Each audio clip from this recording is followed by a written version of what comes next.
in Phoenix for the series finale. Max Scherzer looks to finish the sweep and get a 6-3 road trip for the first place Nats.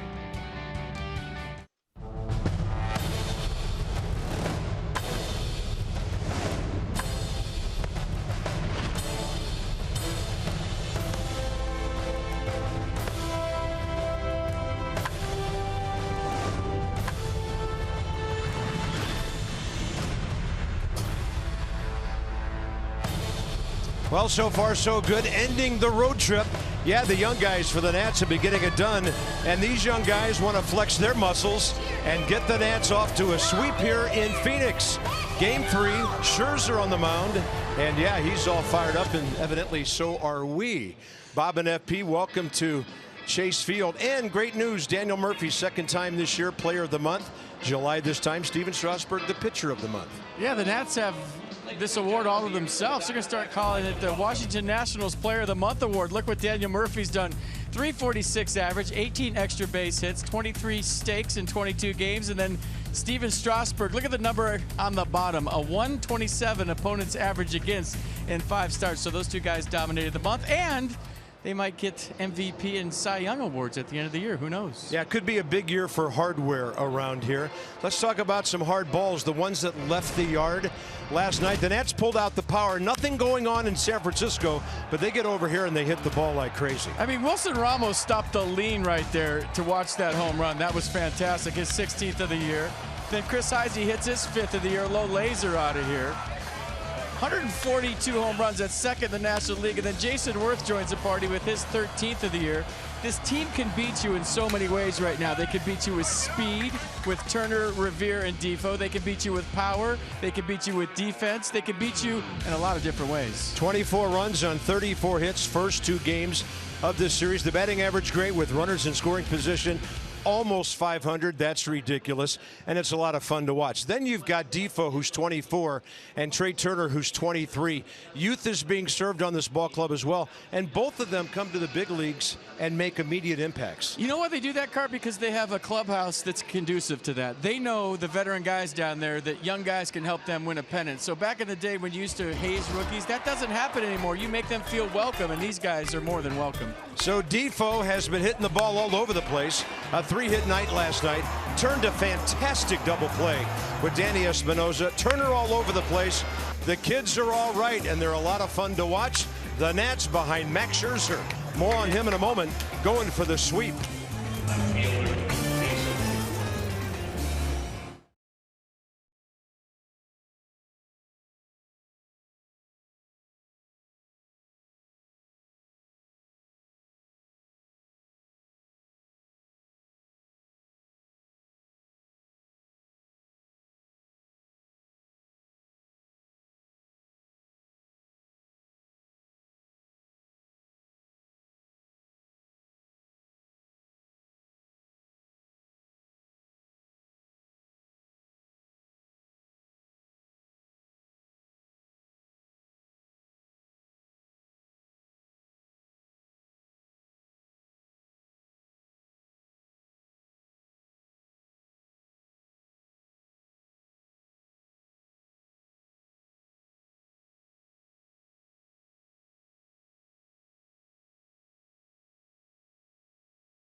Boys are coming home after this one, hoping to come home on a high note with a 6-3 success rate on the road trip. So the starters on the trip have gone 5-1. ERA great. Opponent's batting average low. 158 runners in scoring position. Had the back end of things been a little better in San Francisco, this might really be something. Of course, a rough loss in Cleveland. But the Nats have come back from those, and they're playing good baseball. And Max Scherzer took care of the Giants on Friday in San Fran. Those stats you just saw were total domination. Are you kidding me? And Max Scherzer, you talk about since June 1st, 6-2 with a 1.67 ERA. Struck out 97 and walked just 15. Those are video game numbers. You can get this. This is your stat of the day. The opposing right-handed batters have a 178 on-base percentage against Max. That's first in all of baseball. And a 156 average against. That's second in all of baseball, first in the National League. So Max Scherzer dominates right-handers completely. Yeah, last 6 starts, 3 out of 4 decisions. ERA just over 1, opponent's batting average. So he's second in strikeouts to Jose Fernandez. He's second in innings to Madison Bumgarner, and in the top 4 in some other important categories. Anthony Rendon having a great trip. 12 for 31, 5 doubles, couple of homers, 10 RBIs. Leading the offense, Murphy doing his part as well. How many runs did the boys have in store today?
Matson, brought to you by PNC Bank, for the achiever in you.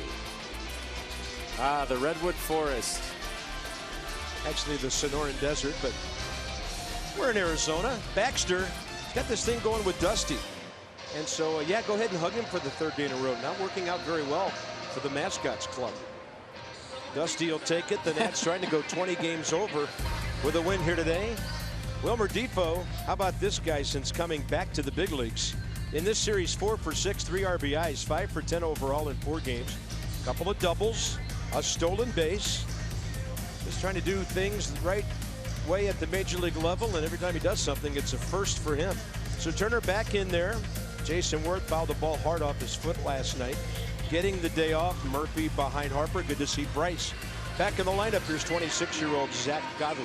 Well, let's get one thing straight. Dusty would hug a cactus for a sweep, so he's got that going for him. No decision for Godley last time out on the 29th against the Dodgers.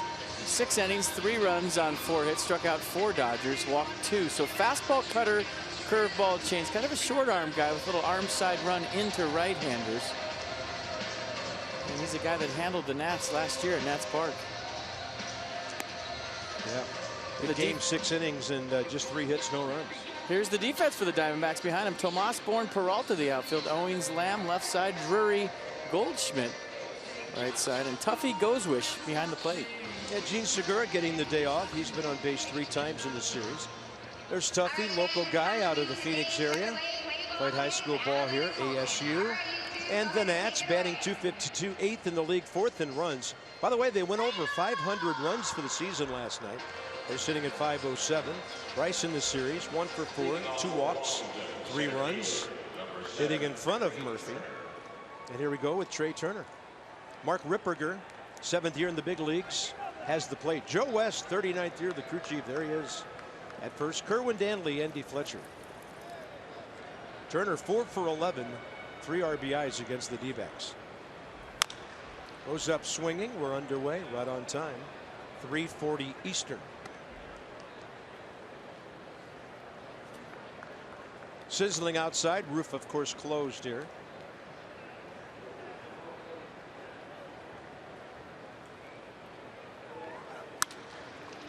So to the left of the shortstop, Chris Owings.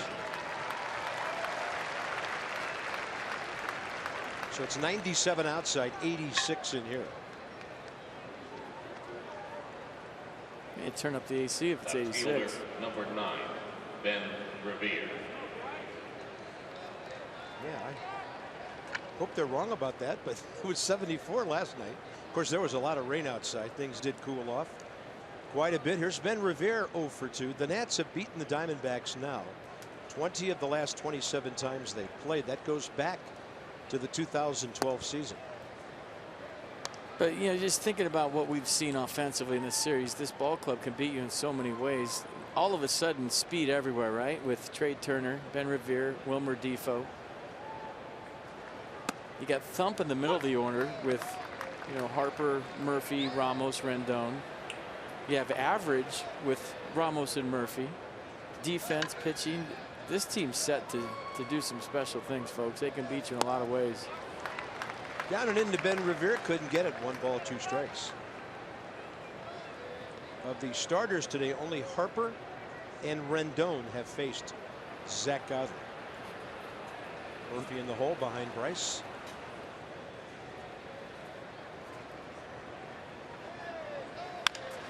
Tapper up the middle. Again, Owings to his left, unloading in a hurry. 2 ground ball outs. So let's hop on the Jeep and go after some numbers here. Last 5 times at Chase Field, the Nats are scoring 10 runs a game. Hitting the ball like crazy, hitting for power.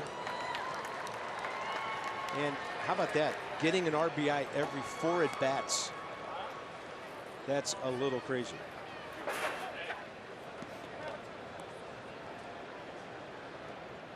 Harper in the series 1 for 4. 2 bases on balls. 1 for 3 against Godley career, and that's ball 1.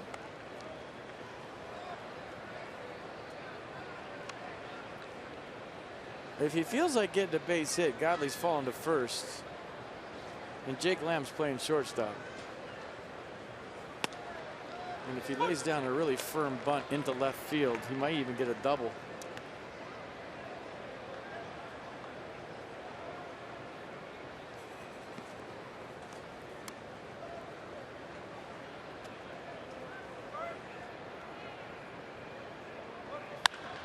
He rips one, brought up chalk. And that's the ball guy who's not supposed to touch the ball, who got a glove on it. So it's a double for Bryce Harper. Oops. Whoops. Well, I don't think it'd have been a triple with 2 outs. It really doesn't matter. There goes a no-hitter. Bryce Harper with some chalk. Stays on the changeup. Nice, good balance. Stays through it. Watch the chalk fly, and nice play down there. We'll introduce you with the defense next time. The Diamondbacks in a shift. 5 men on the right side. Yeah, they have their ball dude in play. Well, Bryce really turning on one. That's as hard as he's hit a ball lately. And that gets Murphy up there here in the first.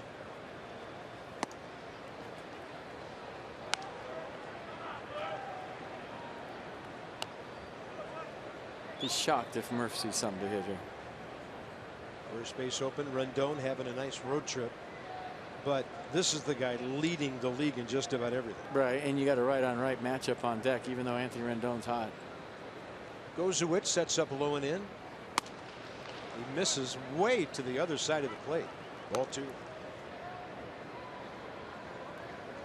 Yeah, this is going to be, hey, we got a base. Let's not mess around. This guy's not going to chase anything bad. He knows the strike zone. How do you feel about the guy on deck, or maybe even the guy in the hole?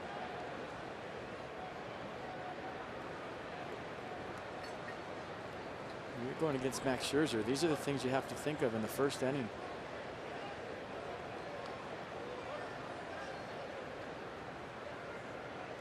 Murphy 362 with runners in scoring position.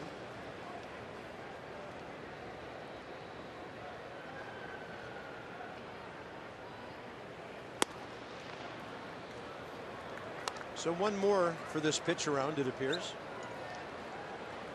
They're just going to put him on. They're not going to take a chance with a 3-0 fastball running right down the middle. And now Anthony Rendon has a chance to put his team up.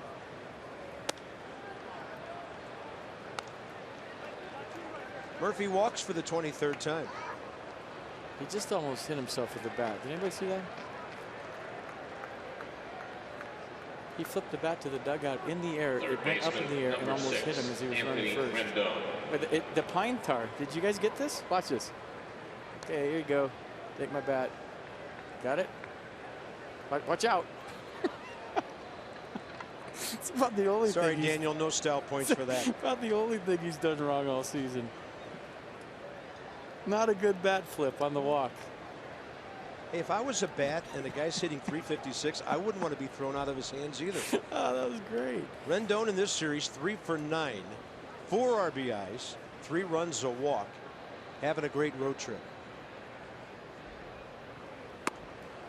Inside for a ball. So Rendon on the trip, 12 for 31, 2 home runs, 10 batted in. And now hitting 345 over the last 2 weeks.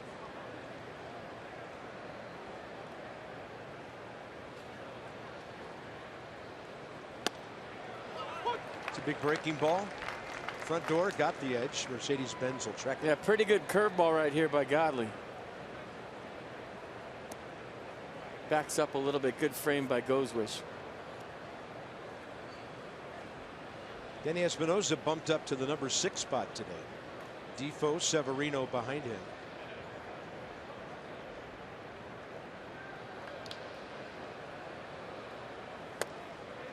Strike call on the other side.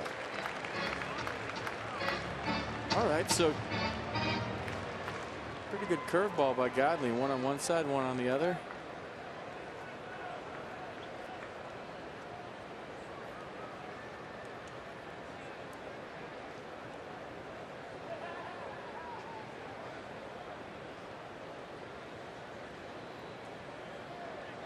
Might bounce one here.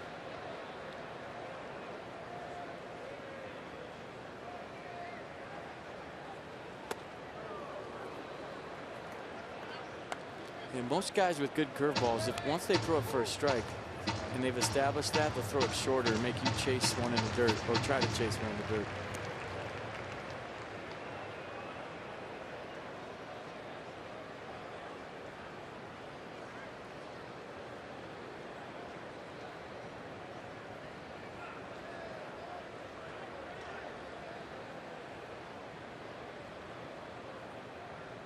Two.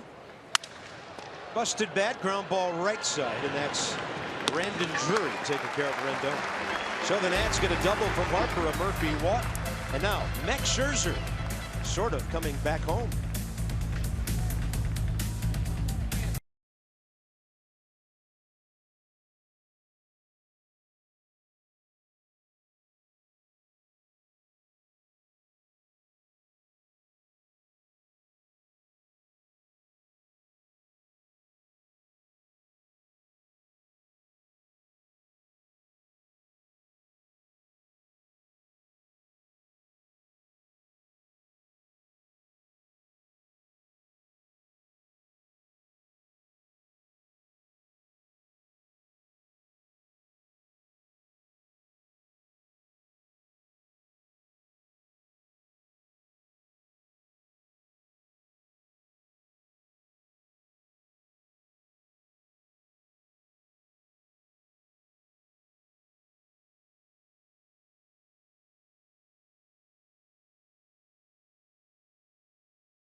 when in doubt, let it go. I know you were All-State in high school as a shortstop, but let it go, and we'll determine whether it's fair or foul. I think that's pretty cool, Joe West going down there and pumping him out, saying, it's okay, it happens. Just look at the umpire.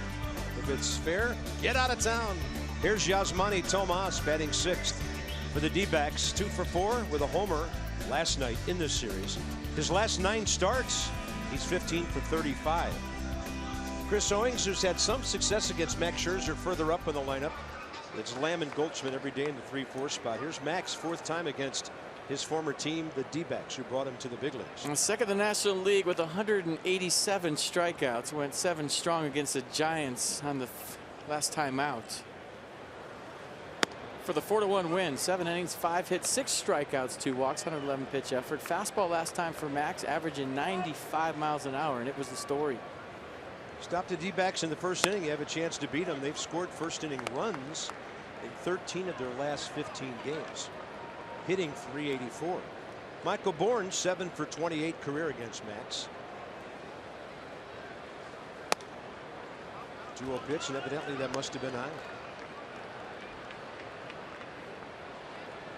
Bourne hitting safely 9 of his last 11 starts.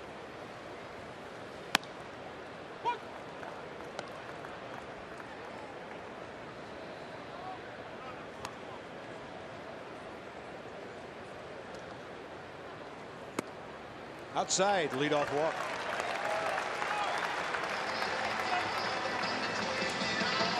There's your defense behind Max today for your Nationals. Ben Revere gets the start in left field. Jason Worth with a scheduled off day. Turner in center, Harper in right, Espinosa, Rendon left side, Defoe, Murphy right side, and Pedro Severino behind the plate. There's Pedro playing in his 3rd ball game. So a different battery. Very young catcher, very veteran pitcher. Here's the shortstop, Chris Owings.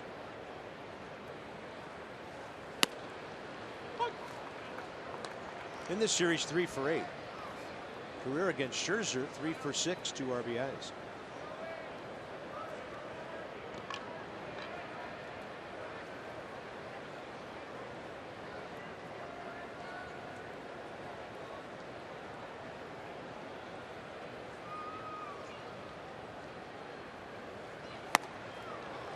Late break on that one, unreachable, 0-2. Yeah, Jason a little dinged up after that foul ball off his foot last night. Hoping to be back. Was it Friday against the Giants? Day off tomorrow after the long trip home tonight. See, this is a day game, and every day game is Sunday for a baseball player, so that's why you have to think about it.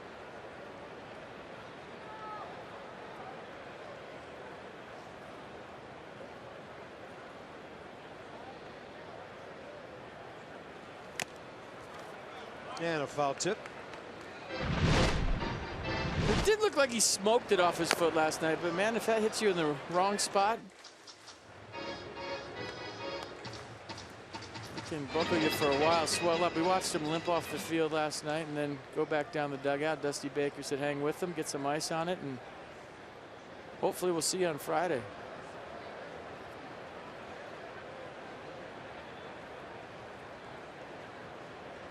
Oh, 2 looking for the grounder. Although Severino sets a target that was up there and then just moves a little to his right to catch that heater for the strikeout.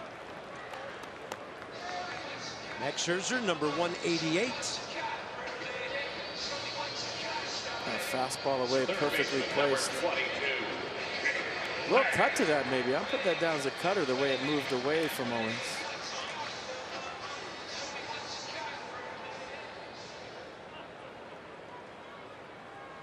Here's Jake Lamb, the 24-year-old third baseman. Pardon me, 25-year-old third baseman. Having a great year. 22 homers, 68 batted in, 1 for 3 against Max. Bourne just back. It's close.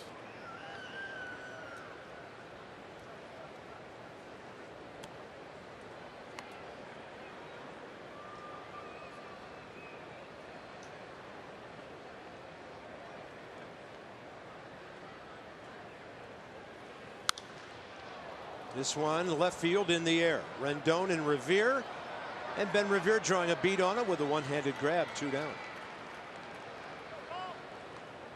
Now a Scherzer Goldschmidt matchup.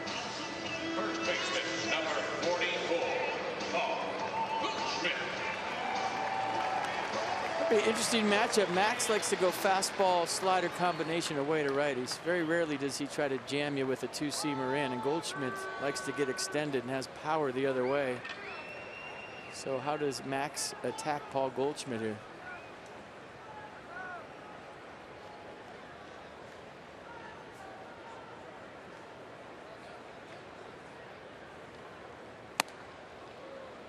First pitch on the slider away. Goldschmidt 0 for 4 against Max.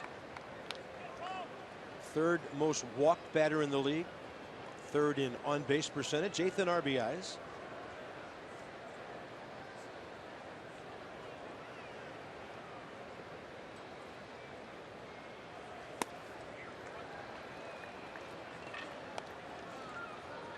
Marlins, by the way, are throwing Tom Kohler at Wrigley Field today. And he's throwing well. 6th inning. Marlins 1, Cubs nothing. Steven Matz for the Mets tonight as they flip-flop the Subway Series and go to Yankee Stadium. 2-0 pitch. Cubs will win that. Joe Maddon put Travis Wood at shortstop, and then Jake Arrieta will hit a grand slam in the bottom of the 9th. Things like that going on there, huh? Well, just Joe Maddon. Everything he does works. They've won 3 straight. They're 9 up on St. Louis now, 11 on Pittsburgh.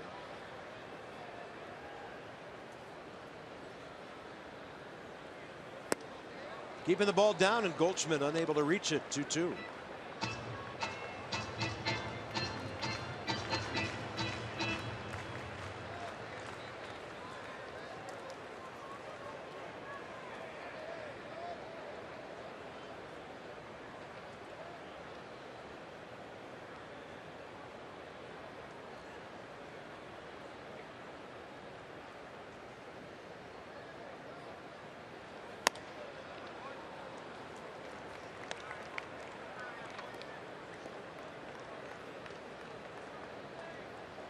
Chris Owings, good base runner.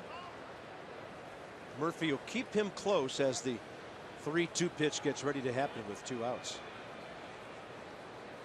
Going to step off the bag and play right behind him now.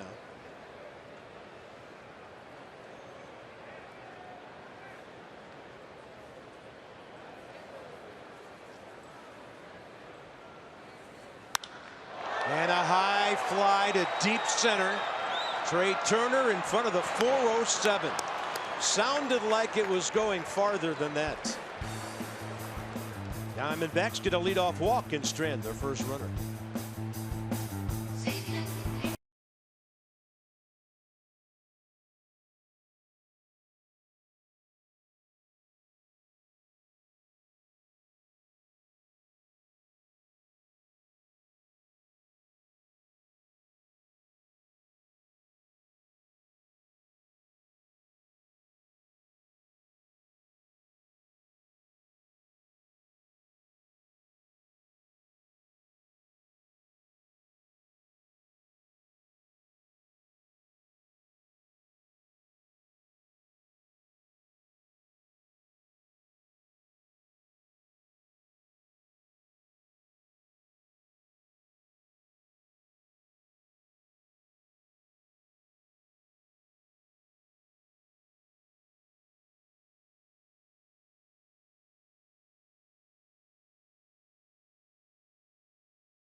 Sweep.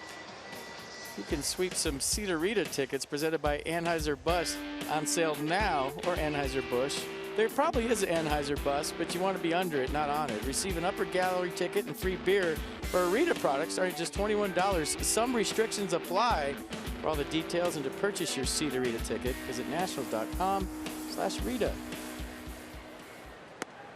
Curveball, Danny Espinosa, strike one, second inning underway. Danny in this series 1 for 8, 2 walks, a run batted in. Faces Zach Godley for the first time. Godley first inning, 18 pitches, 10 strikes.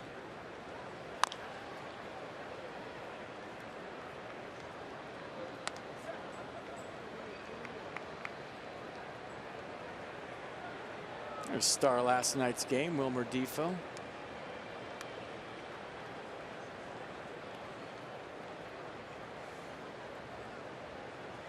He showed some serious glove work. He did. One of the greatest double plays we've seen this year. Early in the game, might have saved Tanner Roark from a really rough first inning. Espinosa gets jammed and pops it up on the infield. Only man on the left side.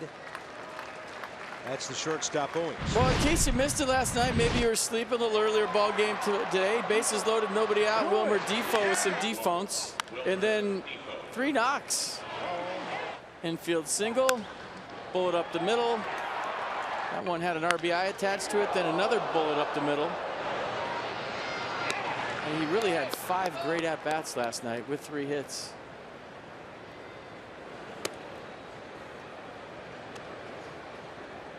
Overall 5 for 10, 3 for 6 left-handed. Last night was the first time we saw him hit from the right side.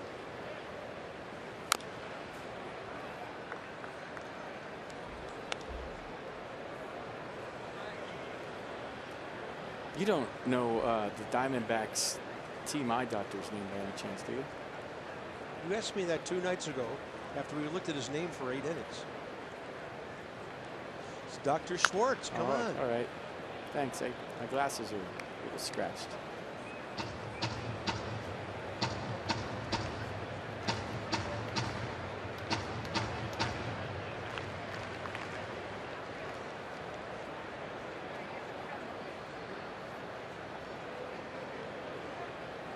One and 2. Big curveball for the strikeout. First K for Zach Godley. Nissan will track it. Yeah, curveball's looking good so far for Godley. Catcher 12-6 are really 29, short, really quick. Pedro Severino. Serious late break.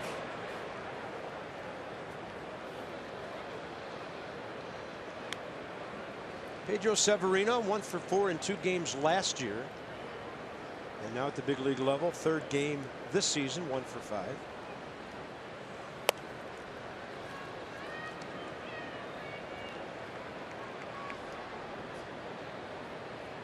He was actually up for a couple of days in April when Wilson Ramos went on the bereavement list upon the death of his grandfather. Gets at the knees. 1-1. Pretty good command by Godley so far.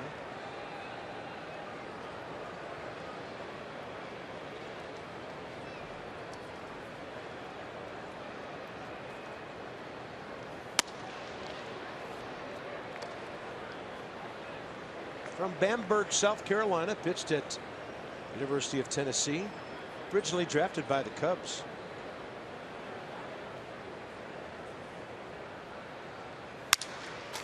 Another busted bat. Owings has been busy moving to his left, and that's it for the Nats. 1, 2, 3.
this, but infielders and outfielders use different gloves. Infielders' gloves are smaller, they don't have as much of a pocket, so when Trey Turner made the move out to center field, he needed to find himself some new leather. When he was at AAA Syracuse playing in games there, he borrowed teammate Jason Martinson's glove, and while he's gotten his own outfield glove shipped to him now, it's not quite broken in and game ready just yet. So for now, Turner is again relying on a teammate for some gear. This time it's Bryce Harper. He's using one of Bryce's backup gloves in games for the time being. He's wearing his own in BP and trying to break it in over time.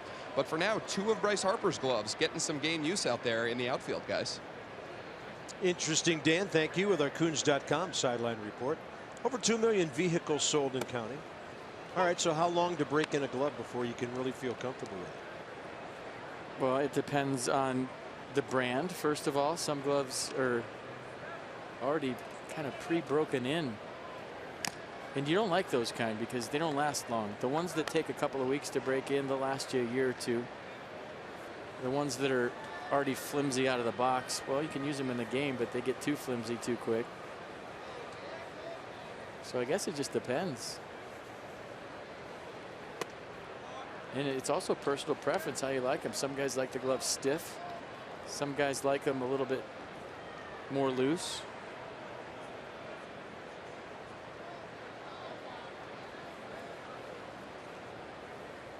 David Peralta on a 1-2 pitch. And a slider that takes his feet out from under him. On a big swing, dropping down and in nasty fashion. Strikeout number 2. Best way to break in a glove is just get some shaving cream out and smear it all over the glove. That'll break it in quick. Look at the nasty slider from Max. Breaking down David Peralta to the ground. Yeah, he's just off the DL recently with some lower back problems. There's Yasmani Tomas, the left fielder. And this one to right, Bryce Harper. That's his front line glove. The other guy's got the backup. 2 outs. Max getting some quick outs here. Brandon Drury. So he started his career in 08 with the Diamondbacks. Just 9-15 for Max during that time. First couple of years in the big leagues. He was 0-4 with a 3.05, 9-11 with a 4.12, and then went to Detroit. And the rest, as they say, became history.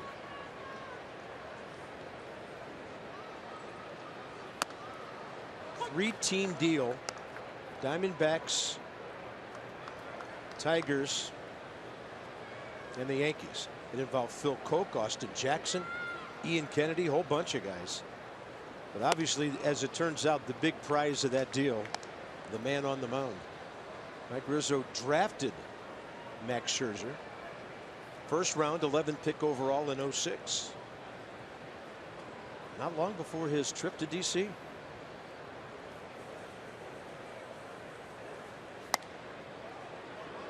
Pretty good pitch right there. I thought this was a strike. What does Pitch Track think? Close.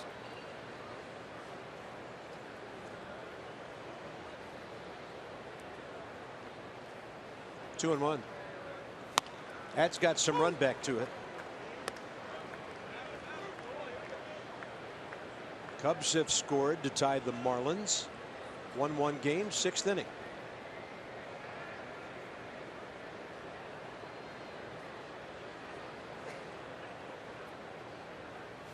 That is right at the knees.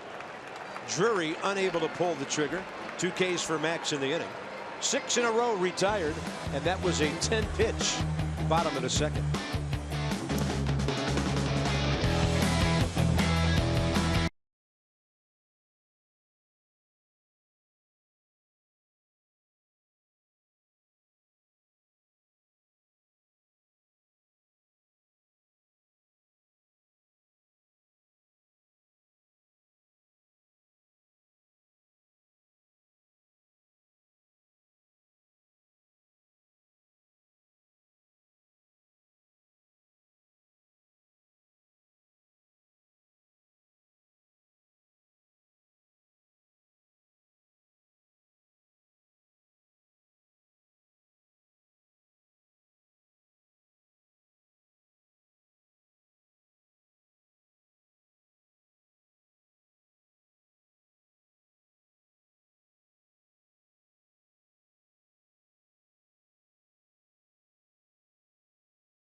Harper. So they got the Make Baseball Fun Again shirts with the D-backs hats, and we're okay with that.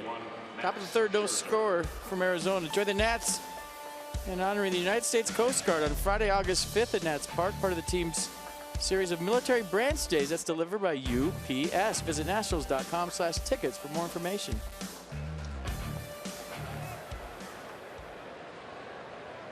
Max Scherzer 5 for 45 this year.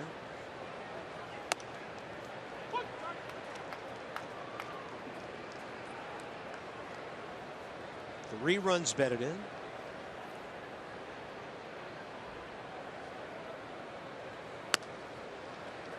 And just like that, it's 0-2 to start the third. Godley throwing the ball well. First 2 innings, 29 pitches, 18 strikes. Pitched around a double and an intentional walk in the first. Got the Nats in order second time. And Scherzer's going to hit one to the right side. Brandon Drury has it.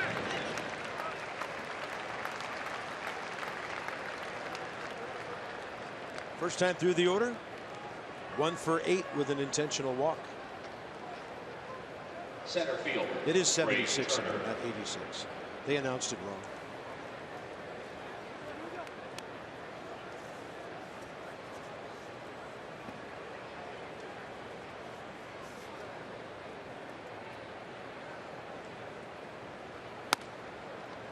Ball cutting outside. Trey Turner, a high bouncing ball, kind of a topspin two-hopper out to the shortstop Chris Owings first time.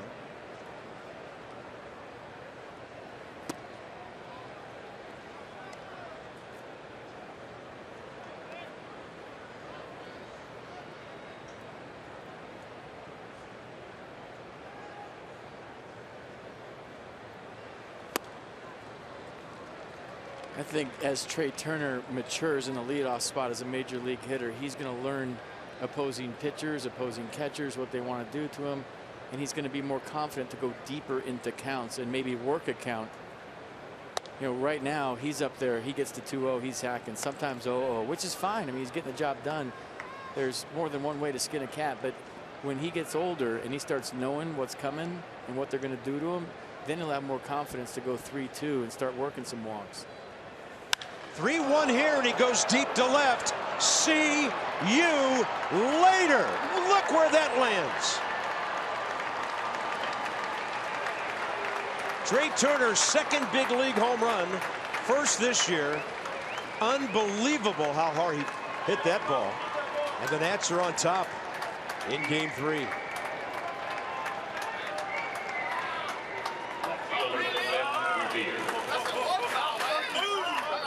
That was a bomb.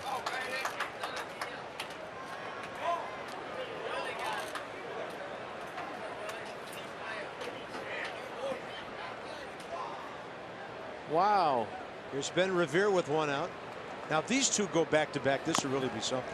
He's going to bunt for a hit. Ball checks up right in front of Zach Godley.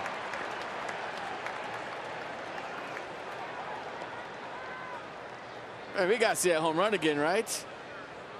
I mean, he's been hitting some really hard ground balls to left, some hard line drives to left, so you know there's thump in Trey Turner's bat. And to see Zach Godley, as soon as Trey hit it, he dropped his head. We knew it was gone, and I didn't know that he had that kind of pop. We've seen him hit a home run before, and we know he has pop. He had some in spring training this year. But that was where the big boys go. Yeah, his first home run last year at Atlanta. Here's Bryce Harper. He ripped a double first time right field line.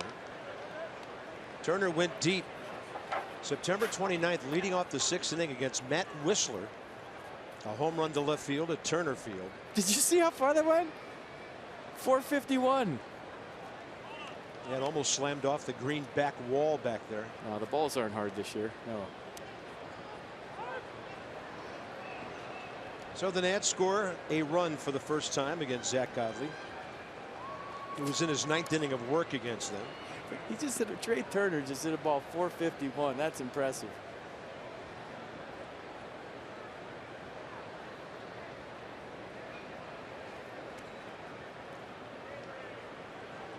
Do you remember the one Bryce Harper hit into the third deck last homestand?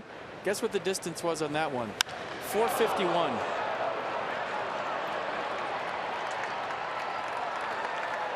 They're probably going to put a seat in Nats Park where Bryce hit a home run the same distance as Trey Turner's right there. That was a bomb. Look out here, 2-0 to Harper. That's a great take by Bryce on a pitch diving.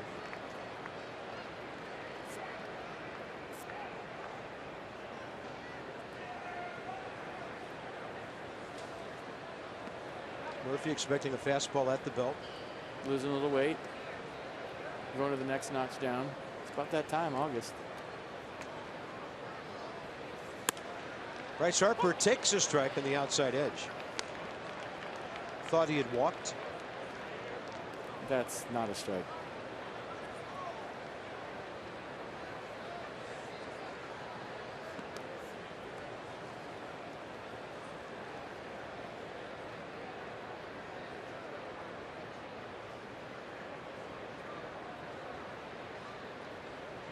Gozowicz goes back out there with his setup.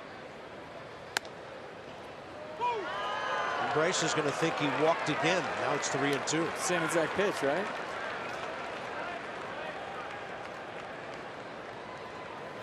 Same exact pitch, right? Wow. Mark Ripperger. We saw in the first inning when Rendon hit, he was generous to Godley both sides of the plate. Anthony ended up breaking his bat on a grounder. And Bryce knows he better be swinging, and he does. And it's hit out to left center. Run down by Michael Bourne. Back to first base, Ben Revere, 2 outs.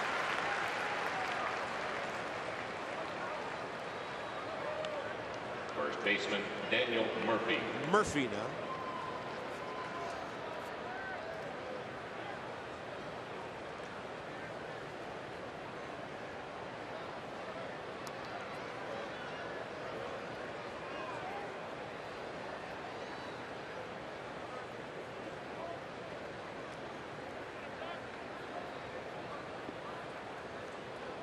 In this series, on base 7 times.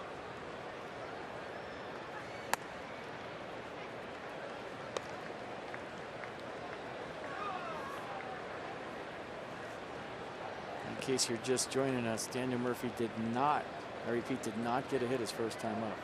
He walked. It's almost news now when he doesn't, right? Absolutely.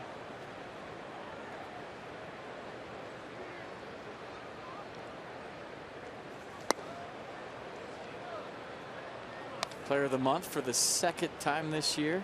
346 July, 27 for 78, 11 doubles, 6 homers. Don't forget the pinch hit home run. And there's your pitcher of the month, Steven Strasburg. 4-1 with a 208, 127 average against. 37 strikeouts, 9.6 strikeouts per 9. Did you say 37? Yeah. That's what the email said. So does he want to wear a different number for August and strike out more guys? There you go. We think he should wear number 70. Strike out 37 every month. So it's 2-1 to Murphy. By the way, Jeff Mathis just hit his second home run of the year. 7th inning, 3-1, Marlins at Chicago.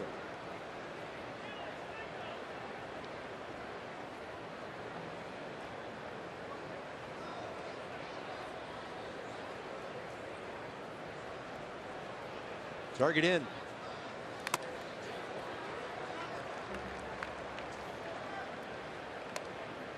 I mean, those 2 awards could be foreshadowing postseason awards when you think about it. The way both are going right now. Nothing wrong with getting people in the habit of voting for you, like the media just did. Nothing wrong with having a heck of a month. 2-2 to Murphy now. Down and in for the strikeout. There's Zach Godley. And there he goes back to the dugout. That'll be his second strikeout today. But Trey Turner, tape measure shot in the desert. Watch that back wall, the green wall back there. Maybe a few feet short of that.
T-Mobile. Madison Bumgarner, well, 4 of those runs were unearned last night, but he got knocked around by the Phillies, who scored double digits. Dylan Bundy got a win against the Rangers. He took a no-hitter deep into that game last night. He's a young arm the Orioles have been waiting on for a couple of years. And Joey Votto had an interesting night. They walked off the Cardinals. He had a friendly confrontation with a fan who had interfered with him on a foul ball, kind of tugged at his t-shirt, and then later signed a ball and autographed it, kind of apologized, and had a nice moment with a fan there at the Great American Ballpark. Joey Votto. That sounded like a busted bat. Here's Bryce Harper. 1 pitch, 1 out. Tuffy Gozowicz in the bottom of the 3rd. Pitcher, Yeah, Joey Votto's not winning popularity contests with fans anytime soon. I mean, he interacted with Nats fans at Nats Park. He's had a running thing with Philly fans for a while. And that was a Cincinnati Reds fan that interfered with a pop-up. He reached over and pointed at the logo. He grabbed the logo on his shirt saying, "Hey, you're on our side. Let me catch it." So all the fan did was look up and try to catch a foul ball. So then he tried to backtrack and sign the ball and all kinds of stuff for him. But that make baseball fun again, Joey. 2-0. Well, they ended up getting the last laugh in Cincinnati last night.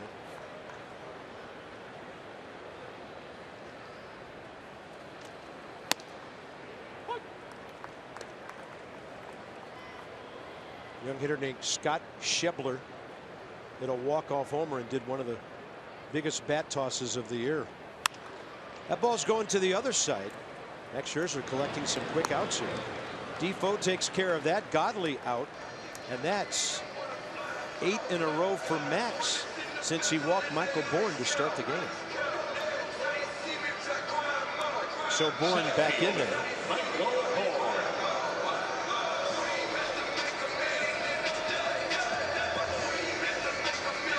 I got Unis in the 2nd game winning this for the Diamondbacks. The all-white ones last night with the silver trim.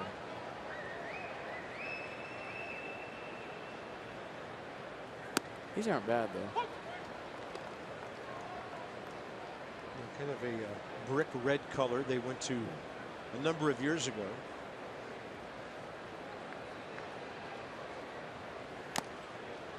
Similar to what Houston used for a number of years before the Astros went back to their traditional navy trimmed in orange. Something didn't feel good on that swing for Michael Bourn. 3 walks in the series. He's 1 for 6.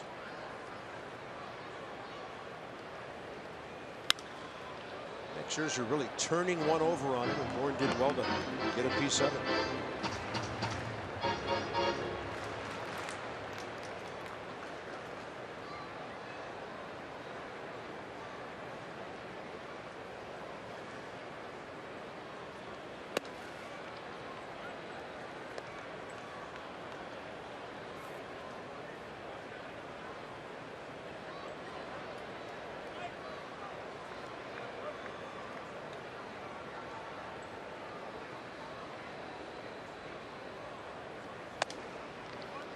2-2.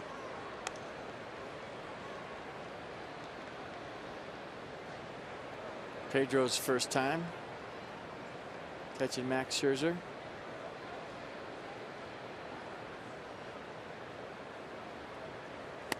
That's a big curveball. 79. Really turning that one loose. So 9 in a row. Here comes Anthony Rendon. Same seats? Same seats.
All-wheel drive and unexpected performance. Visit buyatoyota.com today.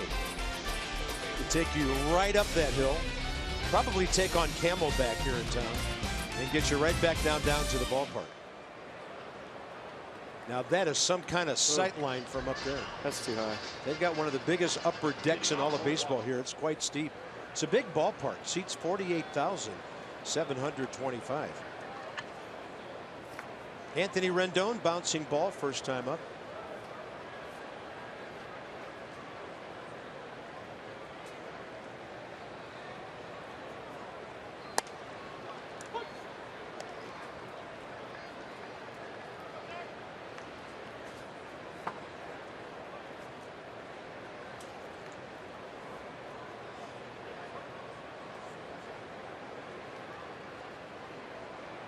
That was Godley's 50th pitch of the afternoon.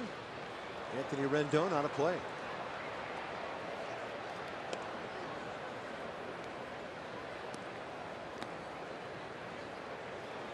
Diamondbacks 11th in attendance in the National League at 25,271.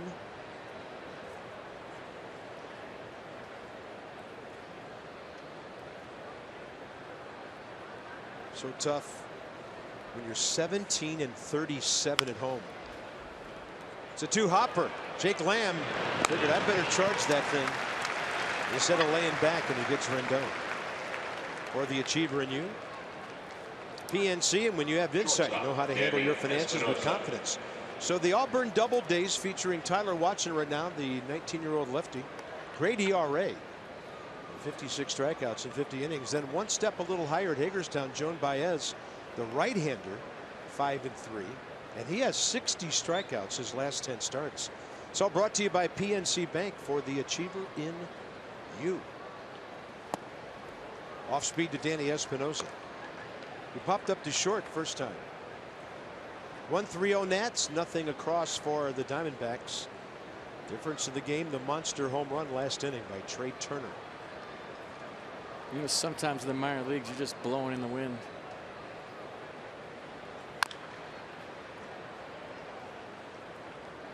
Explain that one, would you? Joan Baez. Oh, Come on, stay up with the class, Carp. Get you a cup of coffee.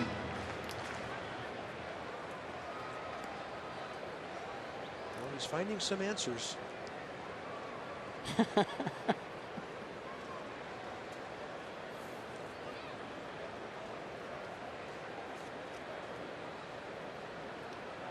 Thought for sure you'd get a Joan Baez reference. Day game after night game. I'll give you a pass. Yeah.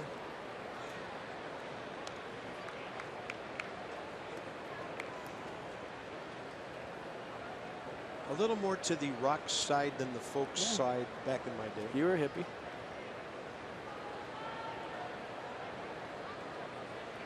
Back then, if they could see your ears, you weren't cool. That's a big curveball. Zack Godley dancing off the mound there. Not sure if he was going to go cover something, but he had a lot of body action going on strikeout number 3. MLB.TV Premium, the #1 live streaming sports service, delivers everything you've come to expect and more. Watch every out-of-market game live in HD on over 400 supported devices. Blackout and other restrictions do apply. Visit MLB.TV for details.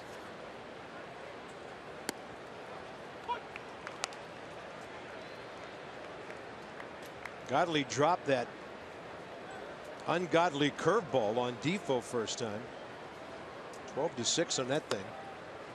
That time he goes down and in with a cutting action. 0-2. Defensive swing, but Wilmer thought it was going to be a sinker running away, and it went the other way and cut into him.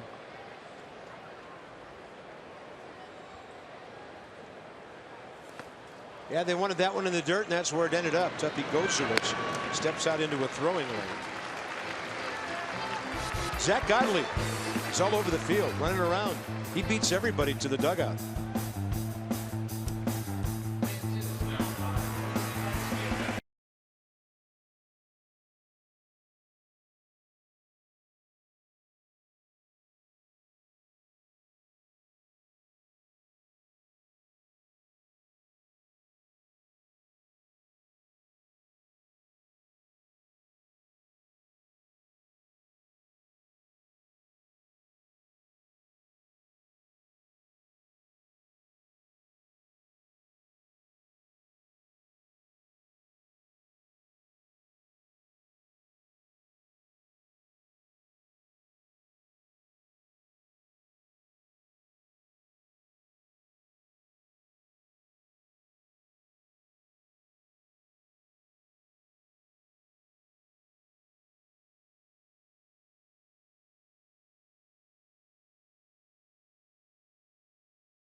Individual smile. It's almost Friday.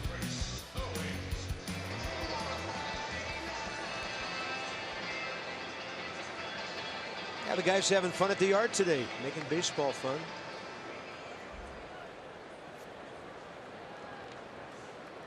To Dad, it's a fan. To the little guy, it's a toy. Give it to me. Cool tattoo. Very cool tattoo.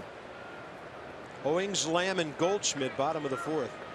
Max Scherzer, 37 pitches, 23 strikes. A walk, 4 Ks. Nasty sliders all over the place. Strike 1.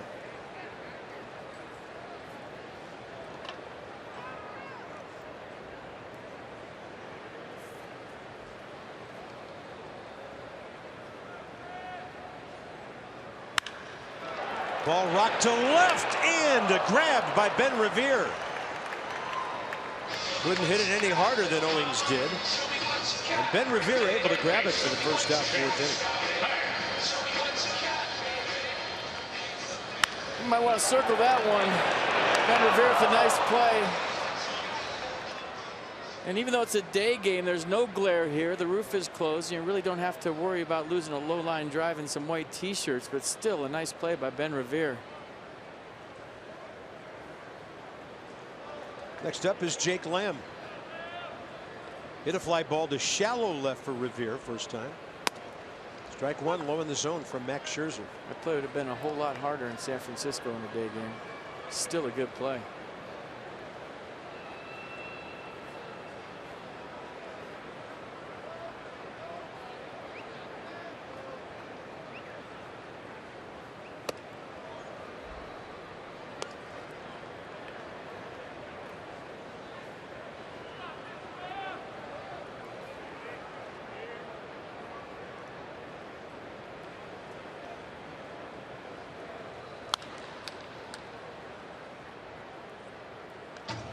One ball, two strikes.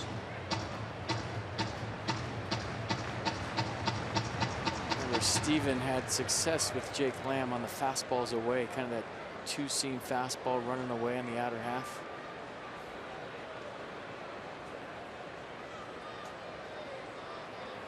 Tried to go there.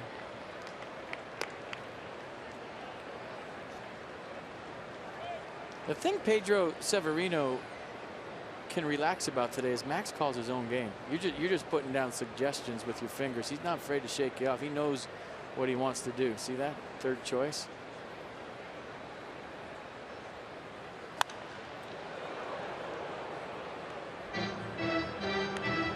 So for a young catcher catching the Cy Young Award winner,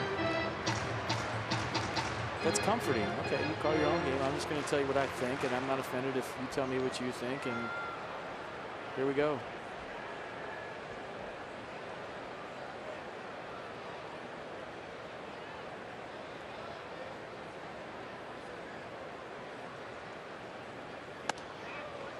Counts full, 3-2. Trying to go to that spot. Wilson Ramos with a well-deserved couple days off. Game number 108 for the Nats. Ramos has appeared in 91.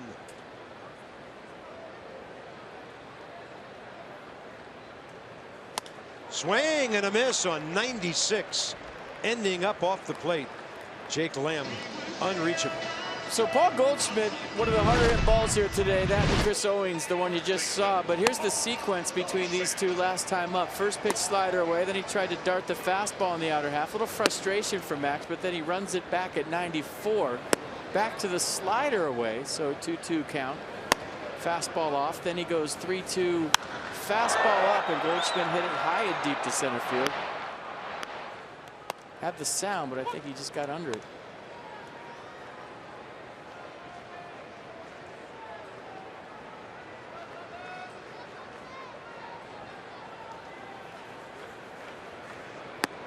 Couple of sliders. That's a beauty. 0-2.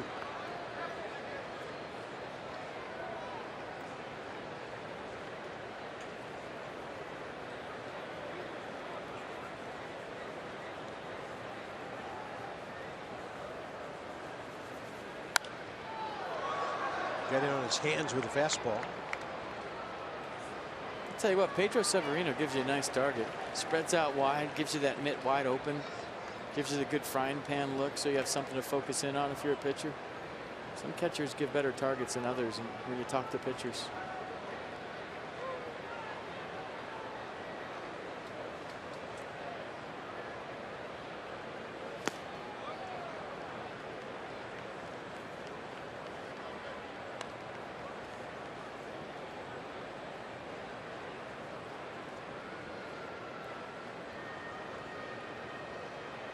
Slider away. See what they decide on.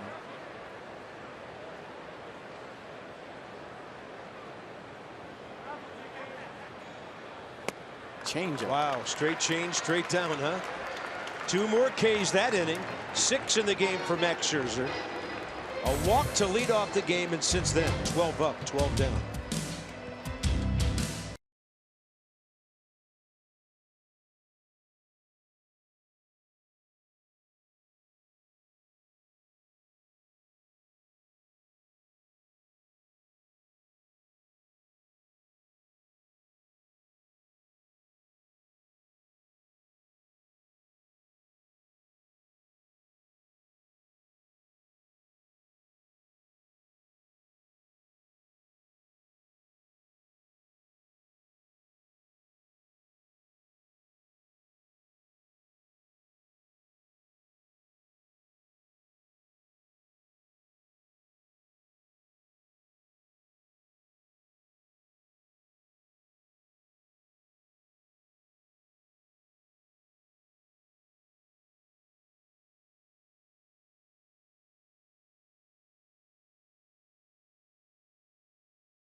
Originally known as the Bank One Ballpark, or the Bob, way back in '98. Trey Turner, one swing the difference, second career homer. I mean, he killed it to left center. Bryce Harper has a double. Max Scherzer now, 51 pitches, 33 strikes. Severino, Scherzer, and Turner, top 5. That one chasing Pedro, and it just missed him.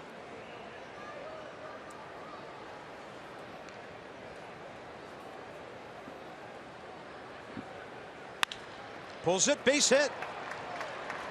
Second hit of the year for the Nats catcher. Well, that's great when the number 8 man does that. Tight ball game, 1-run difference, and Max Scherzer can bunt.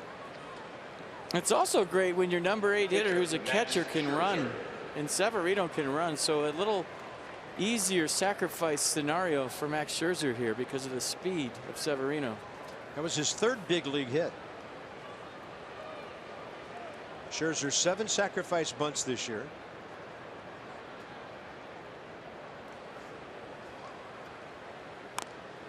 Off to the right it goes. Look out, Trey.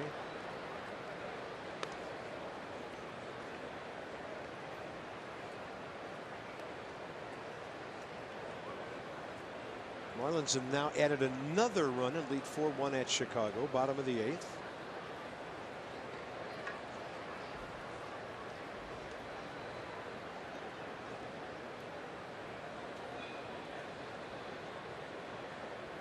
Outside. Tuffy Gozowicz popped up to throw, but nobody approaching the bag except for Severino.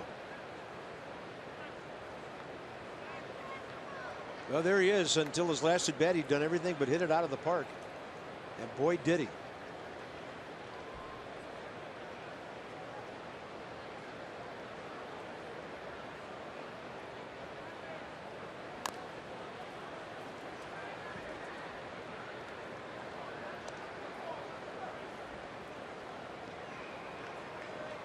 So Max staring at Bob Henley.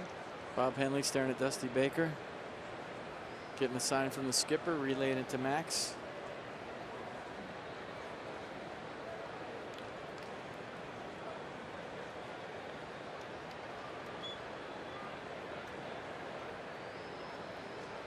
Squaring early on a 1-2.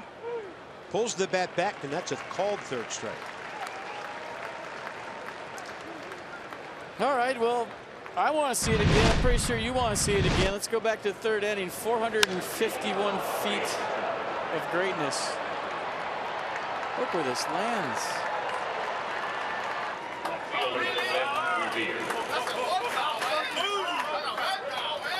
Did you hear Pedro? That's a workout, man.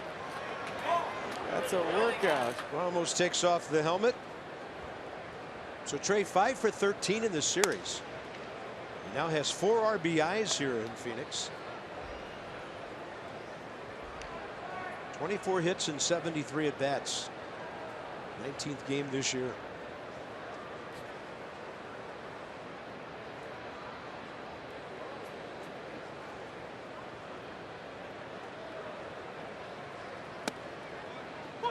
One.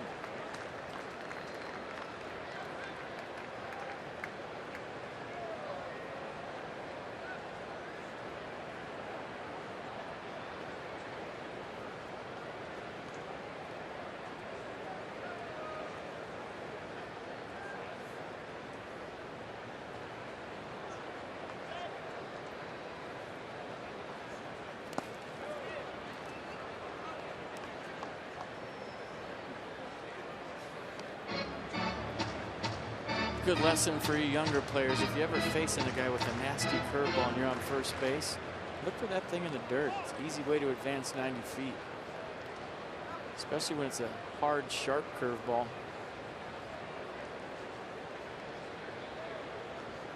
You just think, hey, he's a curveball pitcher. You might throw it in the dirt. I'm looking for it. You anticipate it. You get that half step and go. Turner goes the other way, and that ball's got some carry to it. Circling behind it, David Peralta. 2 outs.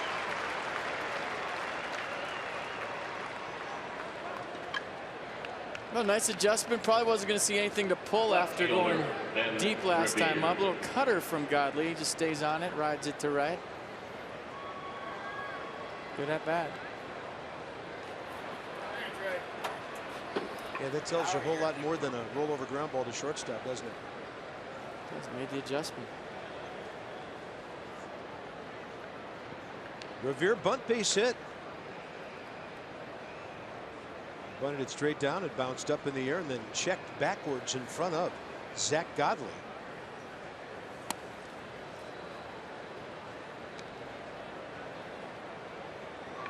I think there was going to be a pretty close play at first until that ball had a little Bellata action to it.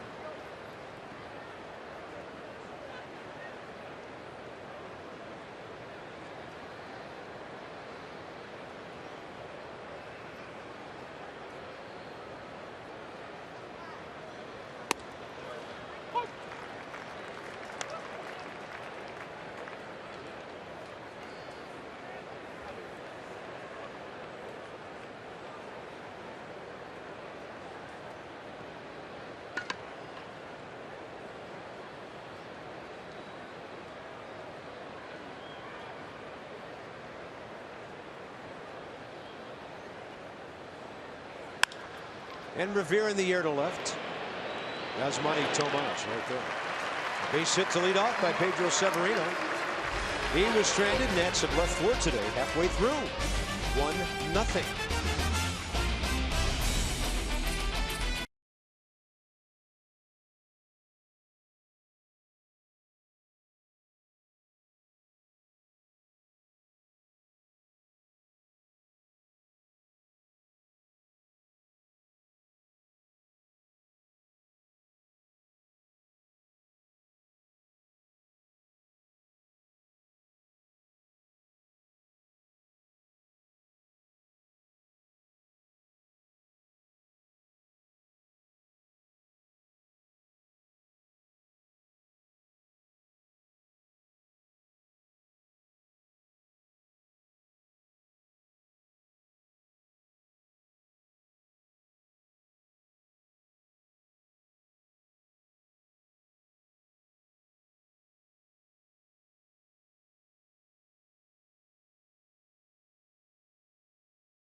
Got a little bit of a scare late in last night's ball game when Wilson Ramos took a foul tip off the neck shoulder area. It turns out that Wilson was okay, as we thought at the time.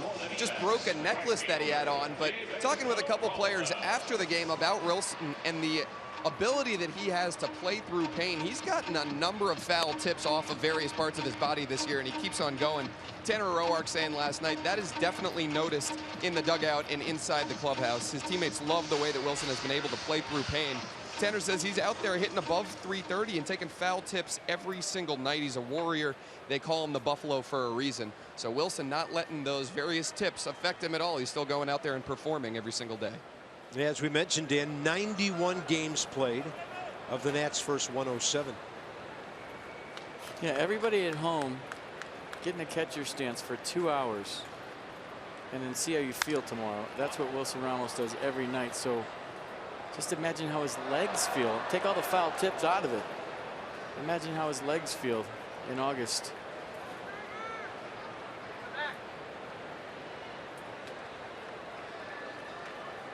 Just for 2 hours, not a big deal. Try it.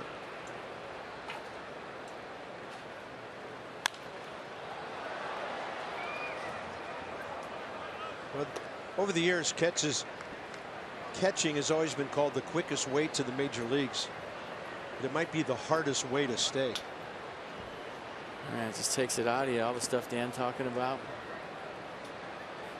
Plus, you know, the mental side of it where you're thinking every single pitch.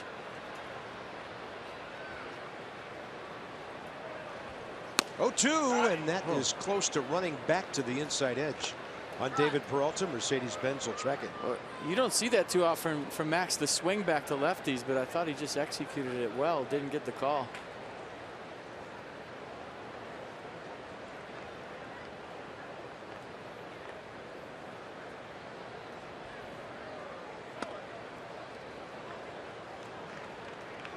If he adds a front hip fastball at 95 to his arsenal to lefties. Oh.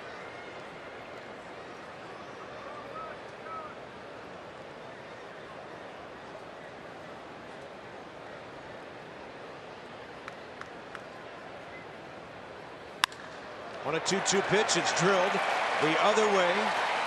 Cutting it off, Revere, trying to get him at second. And it's a double for David Peralta, breaking up the no-hit bid through 4 innings by Max Scherzer.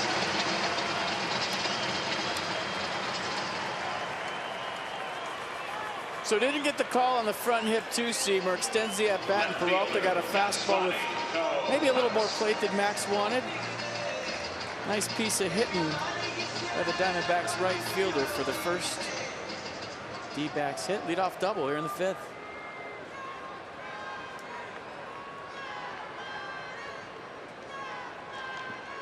Yasmani Tomas, fly ball to right field, first time. So now keeping the lead, the important thing with the running of Peralta, and the tying run at second base, nobody out. The big swing by Tomas, who was not trying to move the runner over 90 feet. No, he was not trying to hit that ball to second. I repeat, not. His reaction on the Trey Turner homer was pretty priceless. He took maybe one jab step and just stood there, shoulders slumped, and watch it fly way out of here.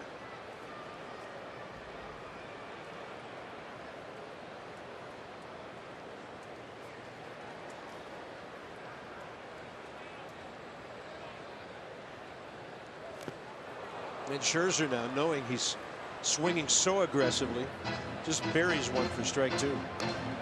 Inside the numbers from PNC, so Max now, after striking out Paul Goldschmidt last inning, moves ahead of Jose Fernandez. A pretty good gap from those two down to the rest. Strasburg has missed a couple of starts. Nats took care of Robbie Ray last night. He struck out 9 in 6 innings.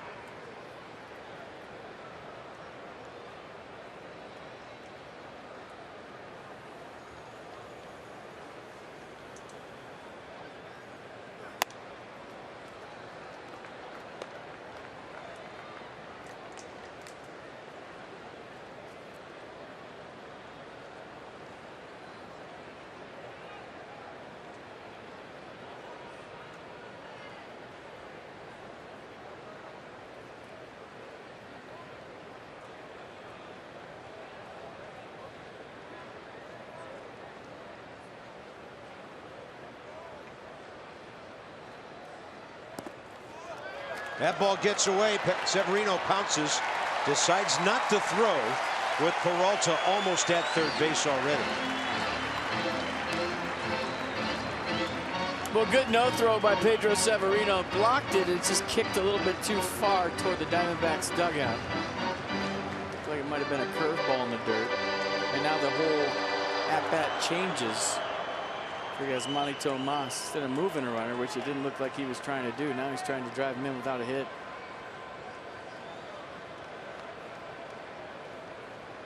Infield back, nobody out.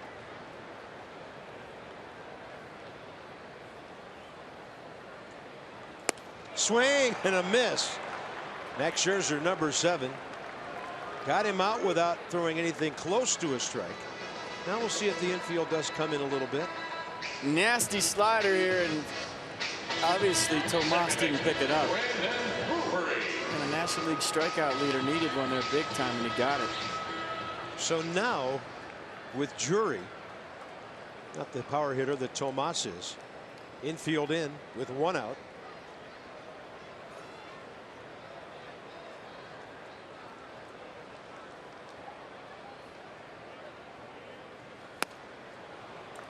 They think they can reach it. Well, what you get with young ball players in RBI situations is anxious hitters. And Max Scherzer's a veteran. He knows how to deal with that. And what you do, or what you see from veteran guys, is they go to their off speed more and take advantage of the adrenaline of a young hitter.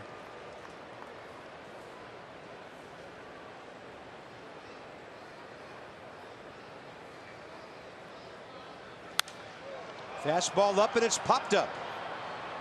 Defoe out in the short right. Bryce Harper got a late break, and the ball falls. Wilmer Defoe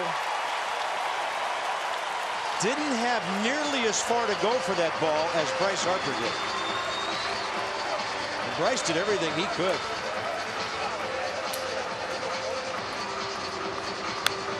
Now Wilmer just turns his back to the play. Now he's got a little further to go because he's got infield in, but you see him just stop and look at Bryce. He never really got around the baseball. He has back to it over his shoulder the whole time, and Bryce had a long way to go. Pretty good effort by Bryce. That's only about, what, 10 steps off the infield dirt that Bryce came that far to get it. That's got to be Wilmer Defoe's ball all the way. Maybe he lost it over his shoulder. That's the only thing I could think of. So Drury gets a bloop single for the RBI. Duffy Gozowicz is the batter. Drury at first with one out, tie game.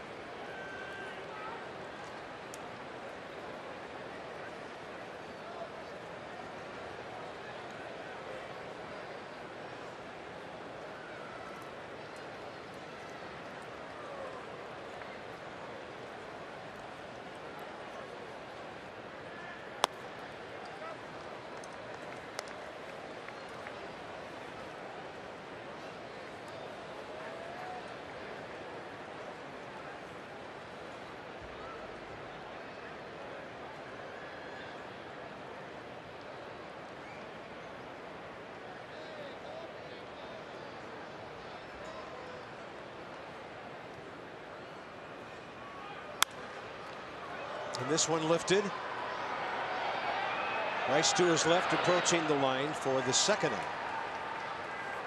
And the hitter will be Zack Godley. So what do you do on this ball? You're playing infield in. What you do is you have time to circle it and get around it. If you're Wilmer right there, you watch, he just goes back to the baseball the whole way. So he sees it up. He has time, because it's hit so high, to look up again and actually square his belt buckle and his belly back to home plate and make that play. Because his back was to the play the whole time and he never turned all the way around, he just kind of gave up on it, was hoping to get some help from Bryce. I don't think he realized that it was going to end up that shallow, but it was so high he had plenty of time to get around that ball, look up, and make the play. And Bryce did all he could. Yes, he did.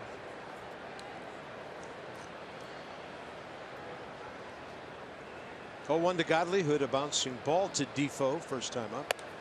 That one inside, 1-1.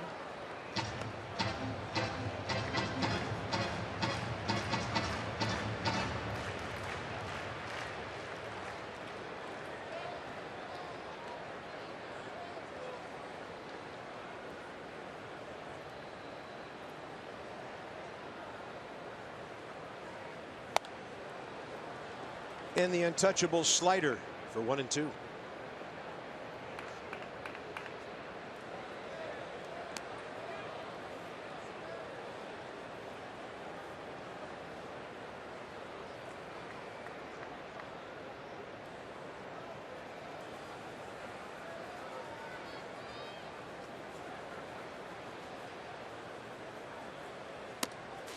Long reach by Pedro to grab it.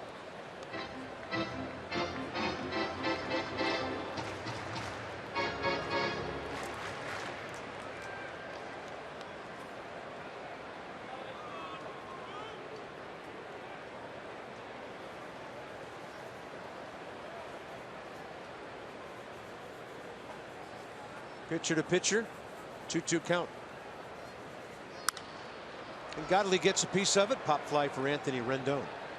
Into foul territory, and that's it for the Diamondbacks. Bottom 5. So they tie it. Bryce will lead off. Murphy and Rendon to follow. Top 6 straight ahead.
Cast is presented by authority of the Washington Nationals and may not be reproduced or retransmitted in any form. And the accounts and descriptions of this game may not be disseminated without the expressed written consent of the Washington Nationals. Colorado River, Grand Canyon. What a segue to this. Matt Williams, in a shocker, wins his 3rd consecutive race while the Nats are in town. Won all 3.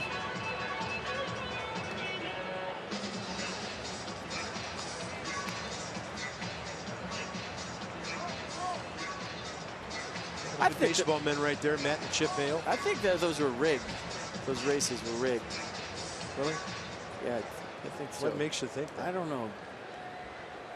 Just a hunch. Randy Johnson was here yesterday. I thought maybe his guy would win on the day he was here. It's funny, all those mascots smile, but two out of the 4 of them never do.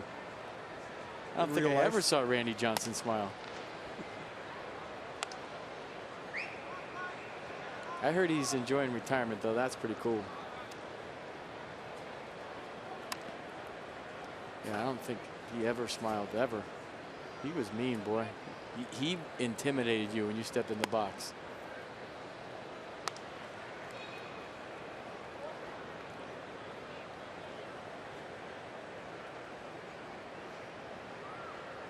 About the same size.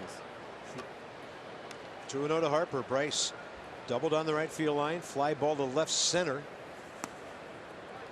3-0. That last at bat, you might remember, it was 3-0. A couple of borderline pitches away, both called strikes. Both times Bryce had bent over to take off his shin guard and go to first.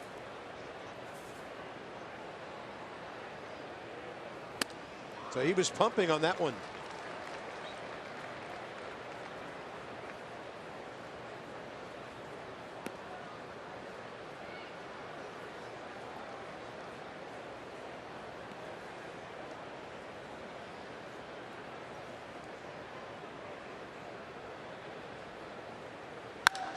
Harper laces one to center. Bourne has it at 380 feet away. Bryce has made pretty solid contact 3 times today. First out, 6th inning. Nats box. Harper double. Murphy walk first inning. The next hit went a mile. Trey Turner 1 out 3rd. Long one to left center. Revere then bunted for a hit. Severino led off the 5th for the base hit. Max couldn't sacrifice him. And that's been it for the offense today. Zach Godley might be Chip Hale's favorite Diamondback right now. He's saving their bullpen after they've been battered around for several days. In fact, today they listed a starter who's in between starts, right-hander Patrick Corbin, as a 9th reliever.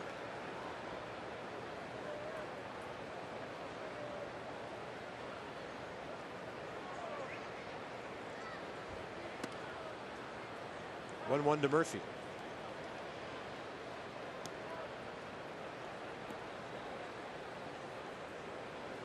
Jason actually back to the hotel with the aid of some crutches. Not a big deal. Just didn't want to take any missteps with that thing last night. But he got himself pretty good. And Murphy gets this one. See you later. Daniel Murphy. Number 21, RBI number 80. He just touches one off and it leaves in an instant. Early candidate for August Player of the Month. Fly. 21st home run of the season, 80th RBI.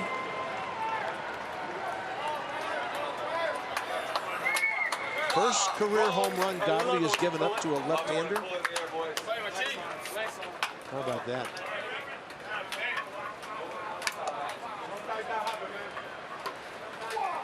Nats have hit 144 now.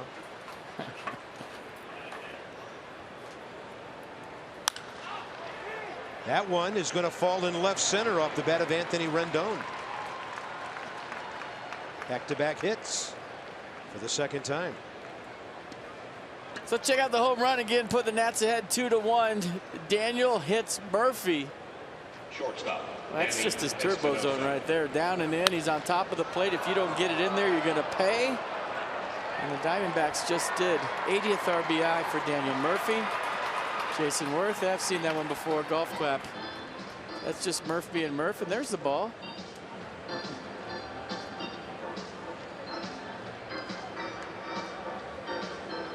What a player. 400 feet on a 103 mph. Daniel Murphy has 80 runs batted in, ties Jay Bruce. Trey Turner saying, that's all you got? Mine was 451. Big boy. Although you got 20 more than me.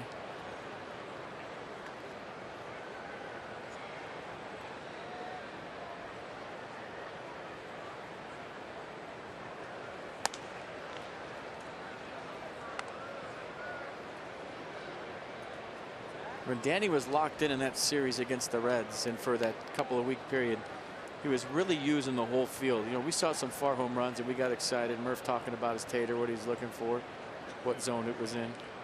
But for Danny to relock, he's got to use the whole field. And hopefully he's got some hits coming to left, and he's thinking that way, because when he goes that way, he's a tough out. When he gets into hook pull mode and starts thinking about home runs, that's when the outer half opens up. So they'll figure it out. And Daniel Murphy still talking about his tater.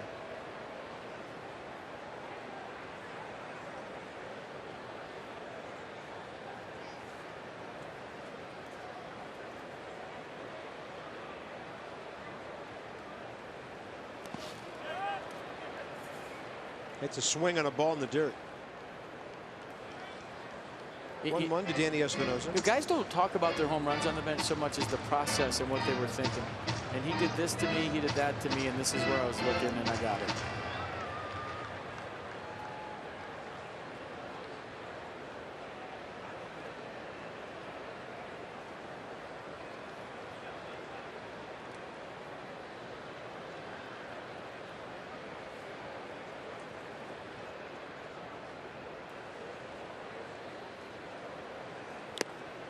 Down and away.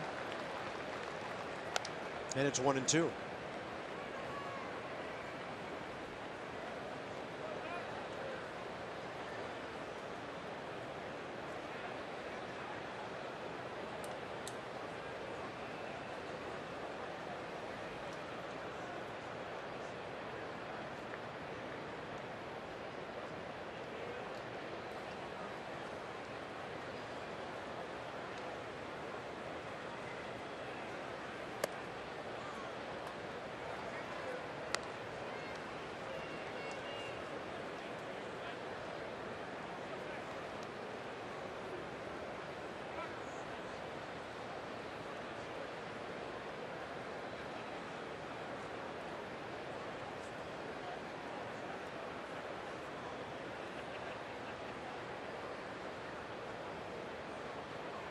Rendon a medium lead. Espinosa takes ball 3. Counts full with 1 out. Wilmer Defoe on deck.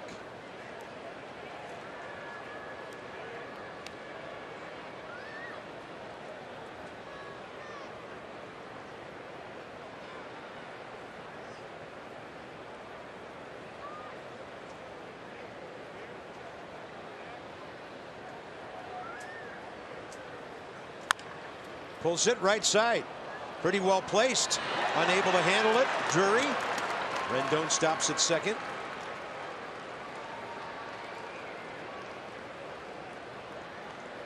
And just what the doctor ordered for Danny Espinosa, putting the ball in play with 2 strikes, good things happen. He found a hole. Drury going a long way. I don't think he was going to get him even if he fielded it. He ran for a while there, and Danny was close to first. So they scored a base hit. Runners on first and second, 1 out. And that's line moving here in the top of the 6th.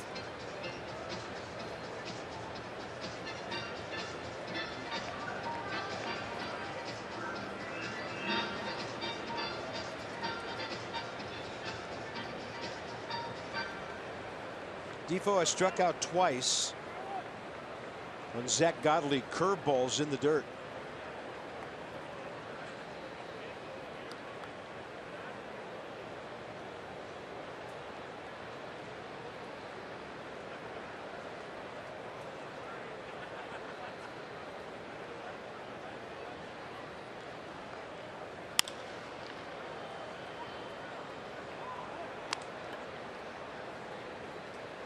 Yeah, Wilmer struck out a couple of times. Godley hasn't really thrown him strikes. He's been real aggressive today.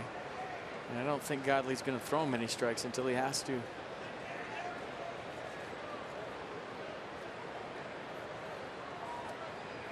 Rendon and Espinosa ready in case he bounces one.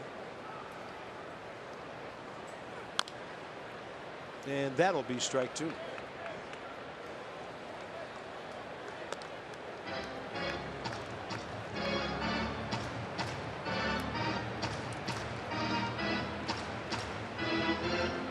$15 for 34 with runners in scoring position this series. How about that?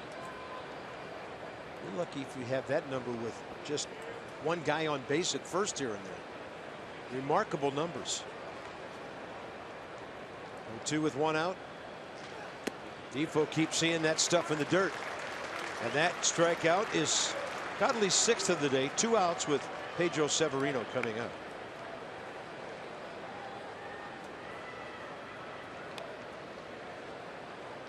Catcher, Pedro Severino.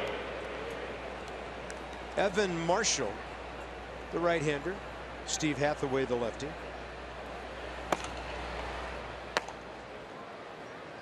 This is only Godley's 5th consecutive start. Made a start at the beginning of June, and then in the bullpen for the better part of a month. He's gone 5-5, 5 2/3, and 6 in his previous 4 starts.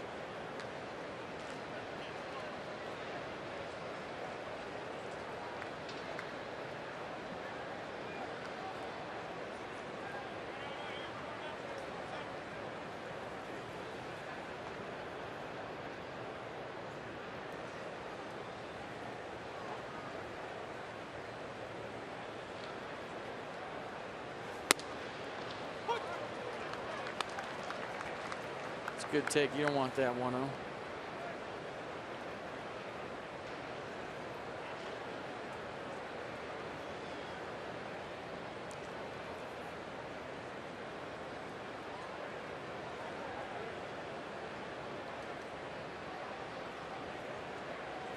Up and in, and it hit him. So Max Scherzer will bat with the bases loaded.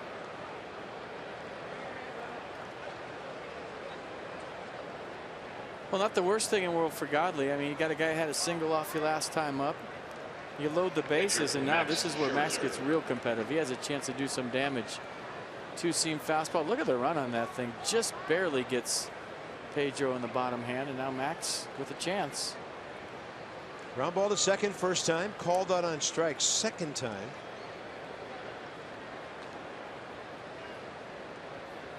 Hasn't gone well for him this year with the bases loaded.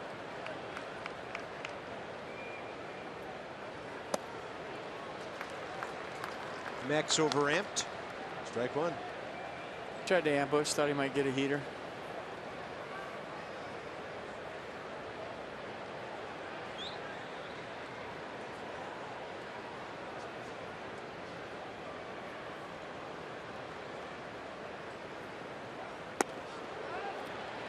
Then he went again. 0-2.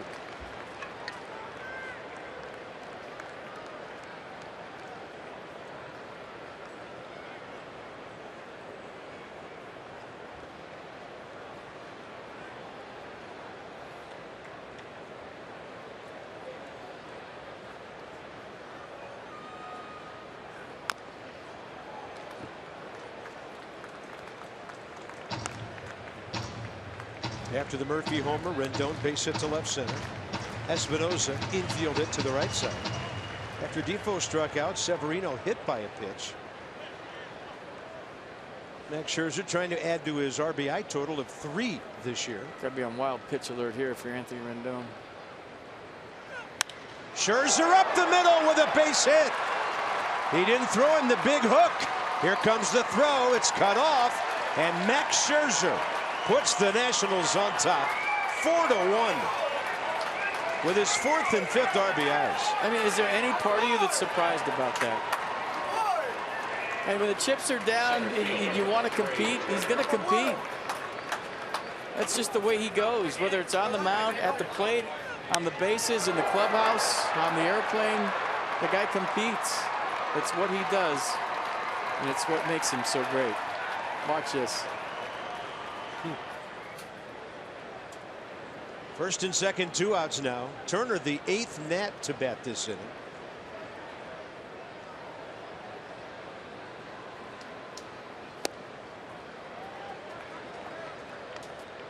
I mean, he was looking for the fastball the whole at bat. He got a curveball, a slider, and then he finally got the heater with 2 strikes. Max Scherzer, gamer.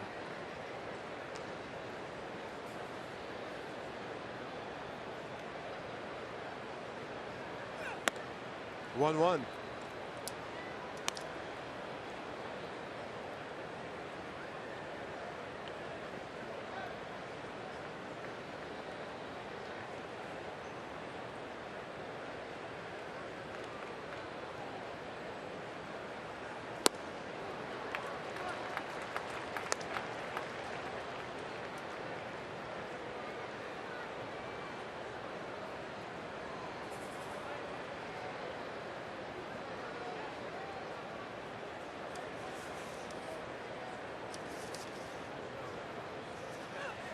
And Turner on a pitch in the dirt strikes out. He'll be thrown out at first. That's it for the Nationals. Hey, remember Daniel Murphy? He homered with 1 out. Way deep to right. Number 21 RBI, number 80. And then Scherzer put some icing on that cake.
With a bases loaded single up the middle to make it 4-1, but he's really helped himself on the mound today. The fastball jumping, the slider has been quick and late.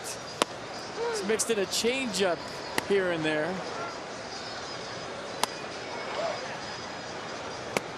There's the changeup to Goldschmidt.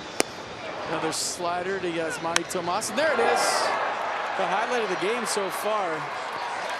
Max Scherzer, competitor. Fun to watch, man. Time for Toyota Case for Kids. Washington area Toyota dealers and help children and their families by making a $37 donation to the Children's NIH for every strikeout by a Nats pitcher this season.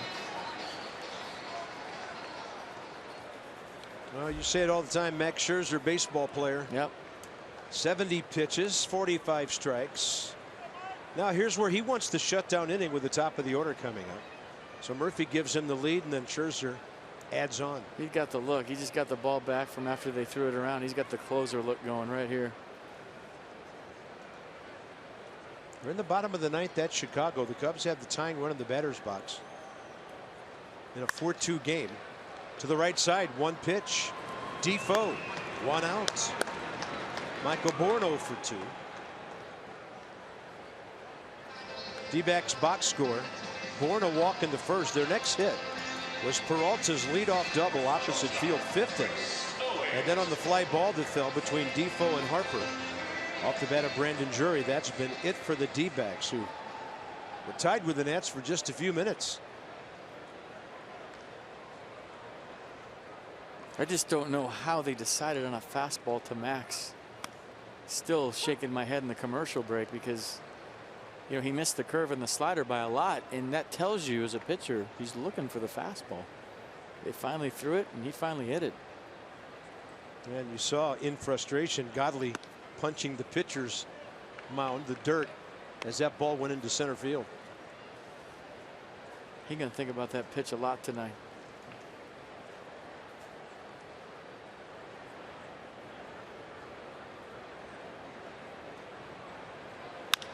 There's a slider.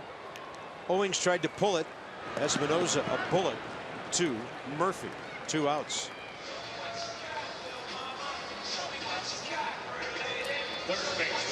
I like what Max and Strasburg have done in this series, though. They're not just out there striking everybody out. They're getting quick outs. They're using their defense. And that will serve them well down the stretch in the dog days.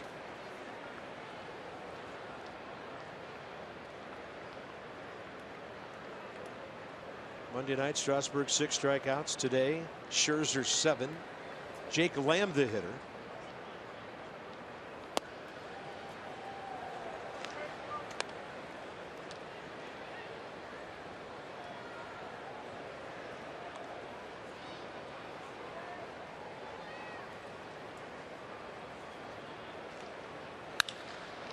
And a ball out to right center. Carrying and right by the pool and out of here. Jake Lamb, 23rd of the year. Now it's a 4-2 game.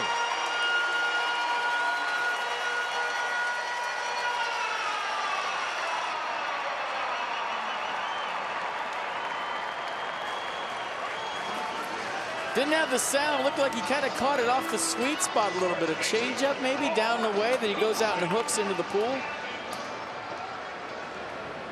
Yeah, ball's flying here today. Had a better sound in the replay than it did initially.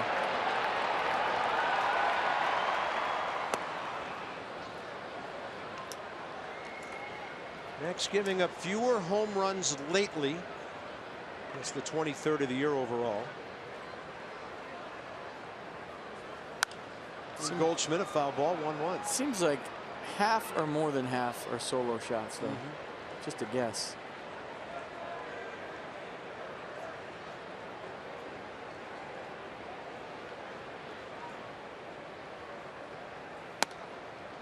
Just outside.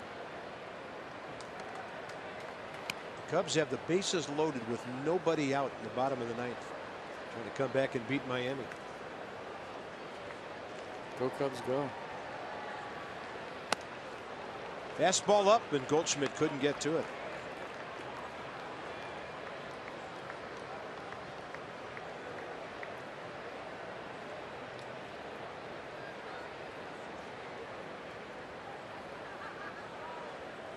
Slider, a beauty.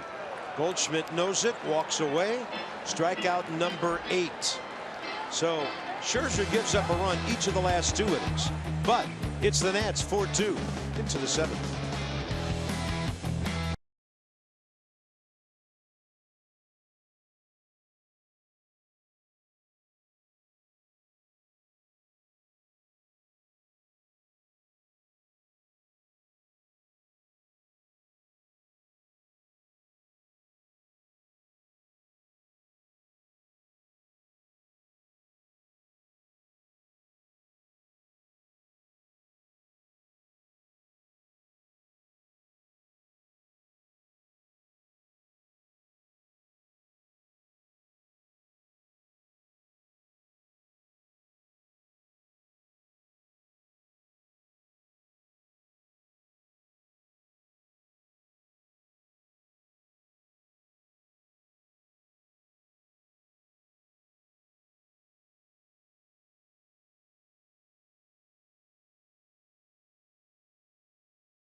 D-backs. 4-2 game, top of the 7th. Harris Teeter and the Nats. They're teaming up for the Harris Teeter Food Drive August 6-7 at Nationals Park, benefiting the Capital Area Food Bank. For details, including how you can earn tickets and Nats bucks, visit nationals.com/food drive. Do a lot for the community. Those less fortunate than us help to feed the city and take part in the Harris Teeter Nats Food Drive, a great annual event.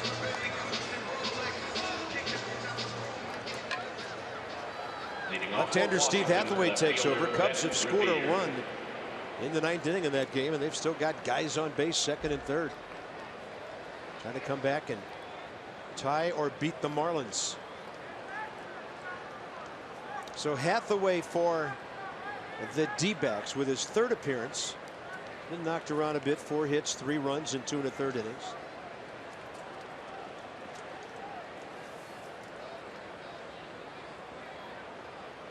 He just got called up on Sunday.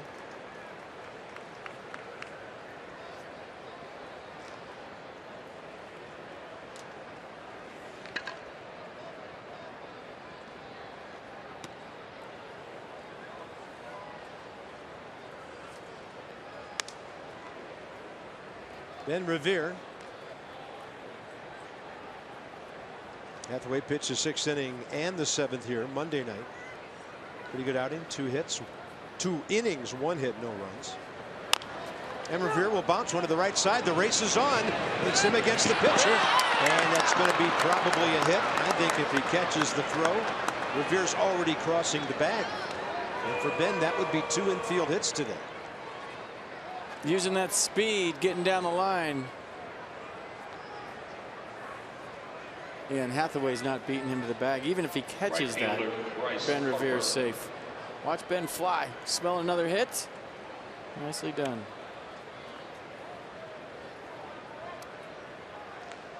Like I said, even if he has this, Ben's beating him there.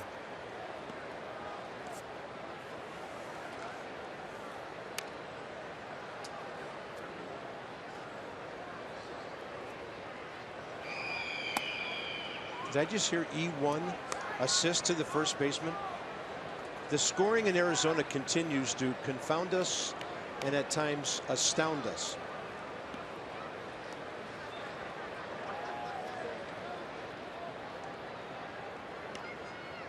Gives out airs like it's candy around here.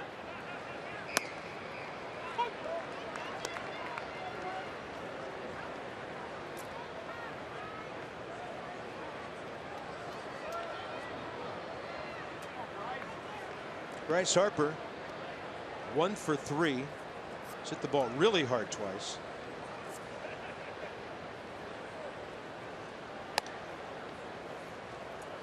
Let's check it out again. So Goldschmidt fields it, flips it, and even if he catches this, does he beat Ben Revere to the base? That's what you have to look at if you're the official scorer.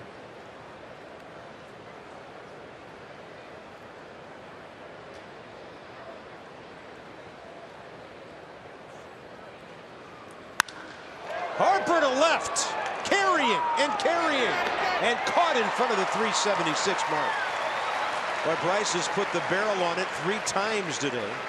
He's 1 for 4. Revere hustling back to first.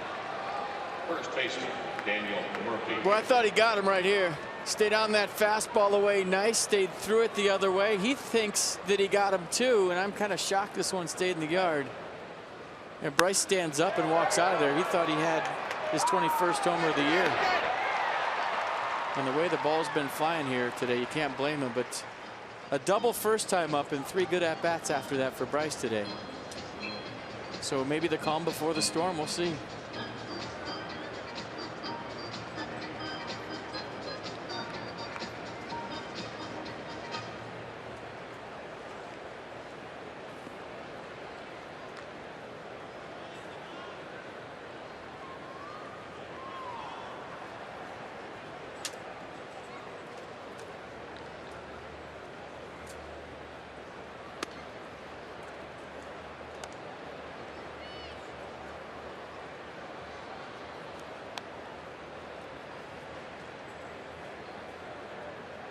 Murphy, the hitter, home run last time. High and far to left.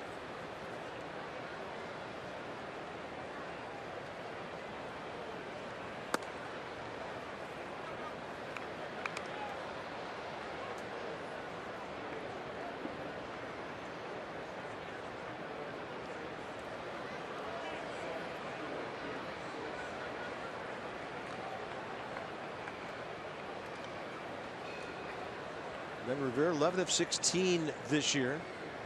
Holding. Pitch up in the zone to Murphy. Murph's going to ask, is that the top of the zone? We'll see. Is it the top of the zone? 2-0 pitch. Pitcher strike. Brought to you by Mercedes.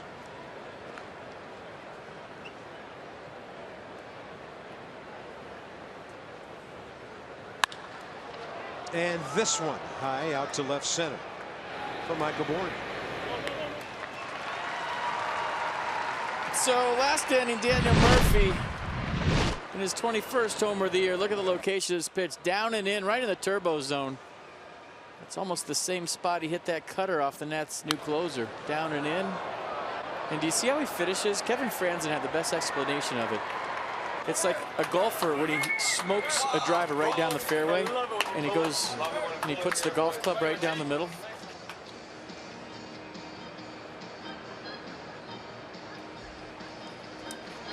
So that's it for Steve Hathaway. 2/3 of an inning.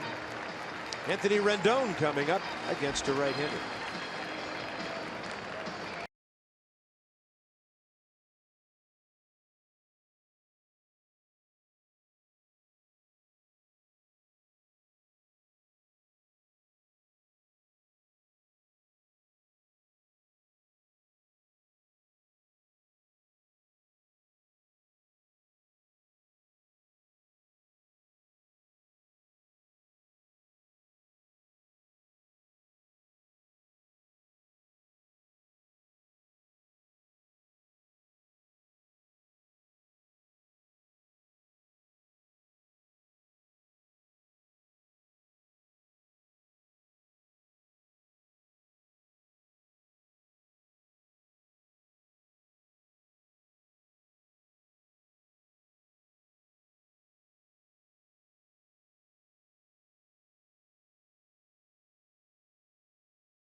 One down the middle. They kind of chase their drive down the middle of the fairway with their club pointing right down the middle of the fairway. Watch Murph. The patented finish as he's chasing his drive right down the middle of the fairway.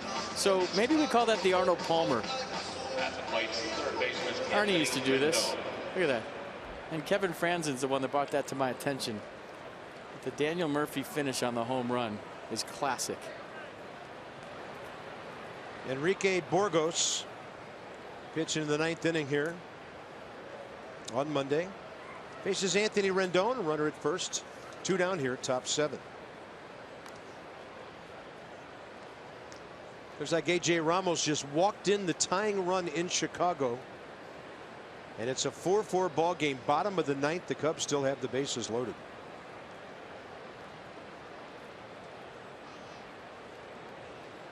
Here's Rendon, 1 for 3.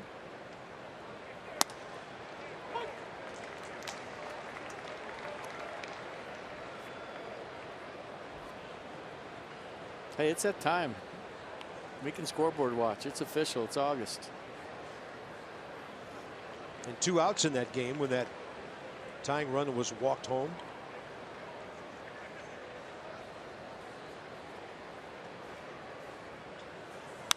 And Rendon will hit one out to center. It'll carry to Bourn. 7th inning stretch time here.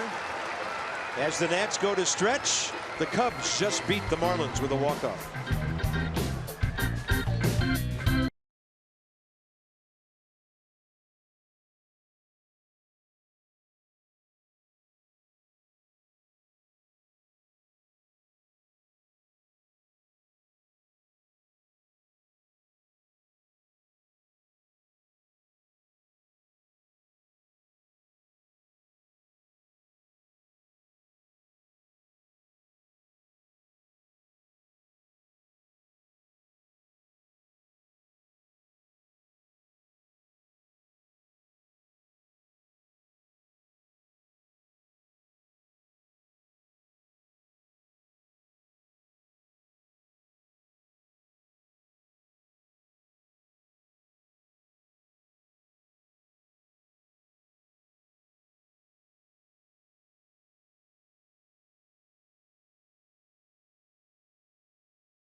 4-2.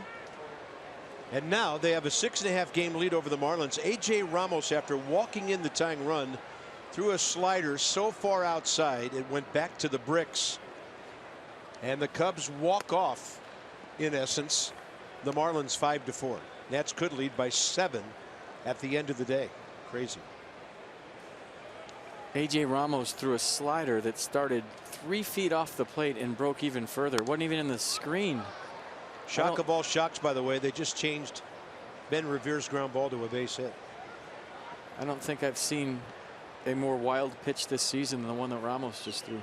Might be the wildest one since Carlos Marmol threw to the Nats at Nationals Park several years ago. Crazy pennant race things happening, and it's only August. Here comes Ben Revere, or rather Trey Turner, pardon me, playing in the middle of Revere and Harper. And that's the first out, bottom of the 7th. Max Scherzer working on a pitch count that could get him very deep into this game. He's already gone 6 for the 17th time. He's trying to go 7 or more for the 15th time, and it would be 5 in a row. The hitter, Yasmani Tomas.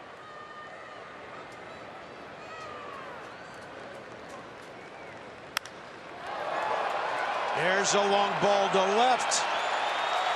I mean, when he hits them, they go and go and go. And now it's a 4-3 ball game.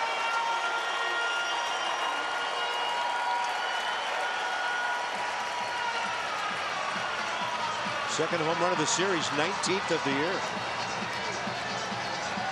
That might be the farthest one of this series.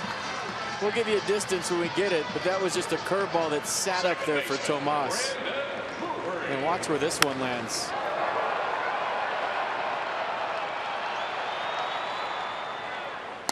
I honestly don't see any difference between this place and Coors Field. I don't.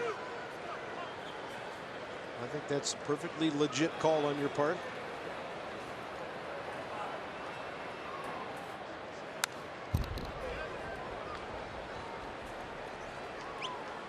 Suddenly a whole lot closer here. So of the 24 Max has now given up, 15 are solos. Brought to you by Jeep.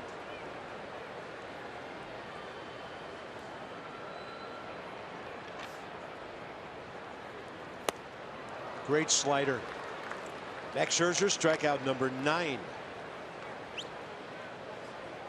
Tuffy Gozowicz, the number 8 hitter, is next. Well, he's given up a couple of taters today, but what's he done right after? He struck out Paul Goldschmidt, and now Brandon Drury.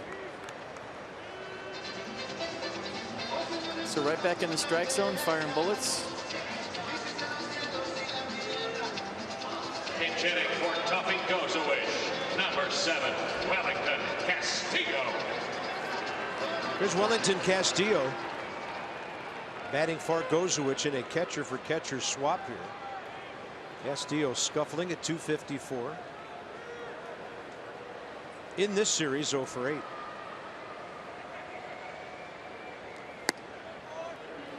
Pitch number 87 from Max right there, so he's been efficient today.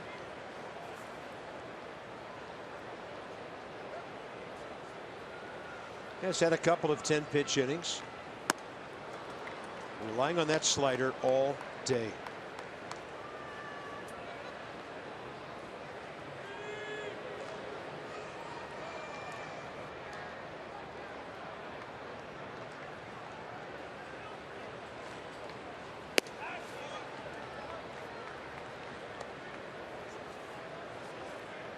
So the scoreboard here at Chase Field says 89. We have 91, and 91 is right. So 91 pitches for Max.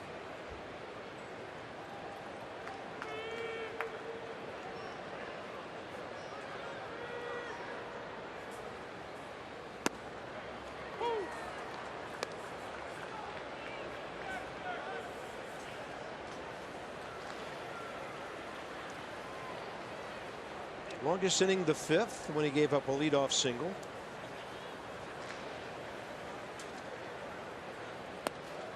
Then he goes with the changeup, and it's 2-2, or rather 3-2 now.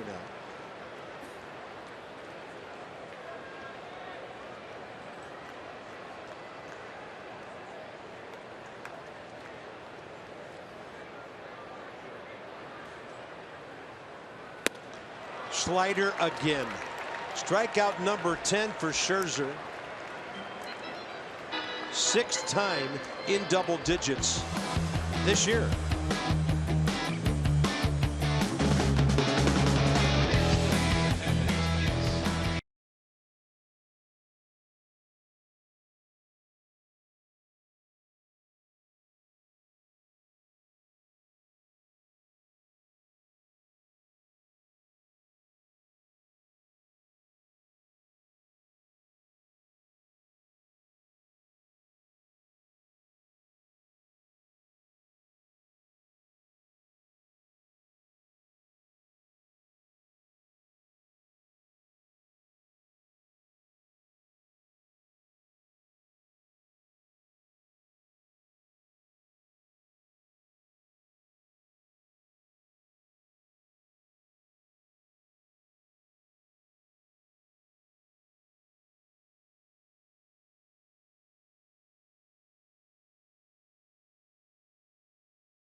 Highlights and some taters. That's a traitor. That was horrible. And here's Murph with his 21st, and I'm going to call it the Phil Mickelson finish since he's left-handed. I love it when you pull it. That's good audio right there. All right.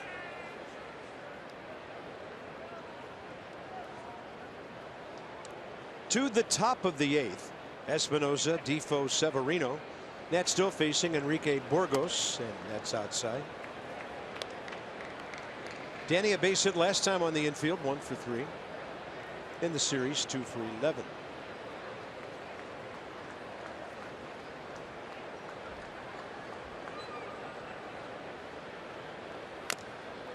Off the mitt of Wellington Castillo, who just pinch hit, stays in to catch.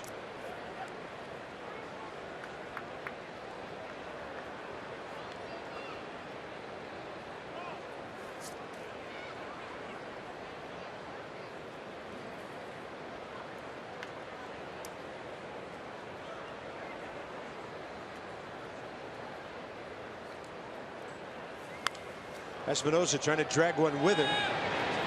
Burgos plays it well for the first out. By the way, a quick correction on Max Scherzer. Double-digit strikeouts for the 9th time this year.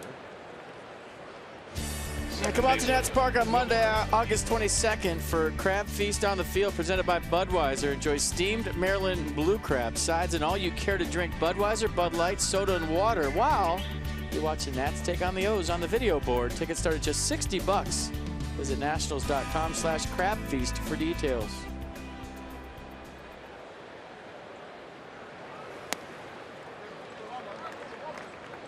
Well, Wilmer Defoe keeps swinging at those low breaking balls, so they're going to throw them to him all day. Well, he's just swinging, period.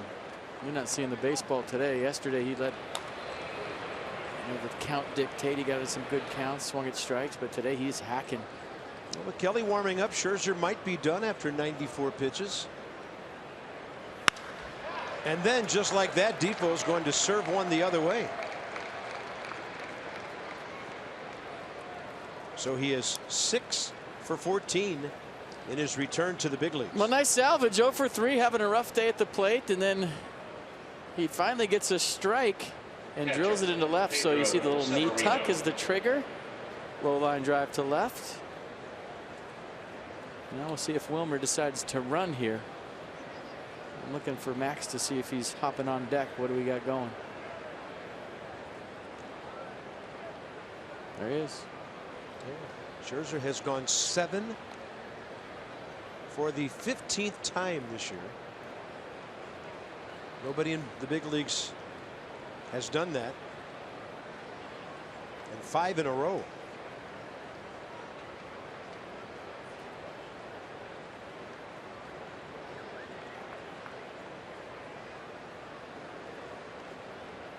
It feels like the Nats are farther ahead than 4-3. It does.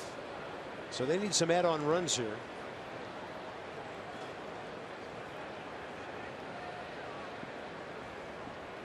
Chip Hale just happy his team's in a ball game. 3 consecutive blowouts, giving up 38 runs. They want to try to win today and happy to be playing a competitive game.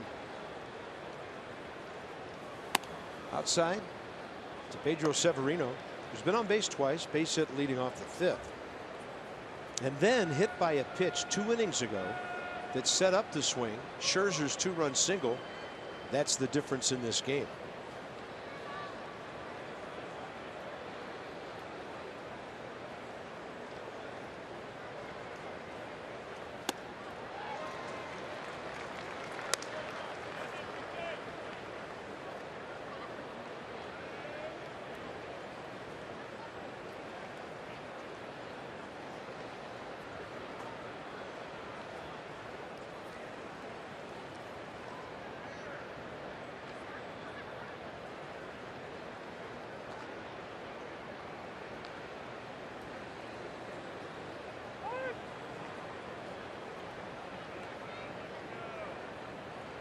So if you're thinking about pinch hitting for Max, the steal would be in play here for Wilmer. If you're not, then he'll probably just hang out at first, because you don't want to run into an out with the pitcher coming up next, but they're still going to check him over there. The runner on second with the pitcher up, although Max, showed he can hit with runners in scoring position last time up.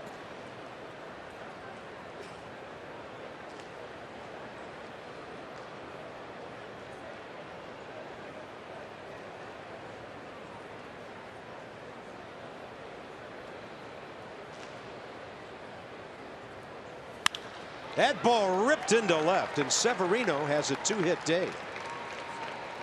First and second, 1 out. Now Max Scherzer can bunt a couple of guys ahead, or who knows what, with 1 out. I like the who knows what. Let him act. Max Scherzer. Nice day for Pedro Severino. He got hit last time up. Singled in the 5th, now single in the 8th. So 2 for 3 for Pedro with a bullet to left. So the Nats catchers have 7 hits in this series. And Severino checking in 2 for 3 today. Wilson Ramos 5 for 11.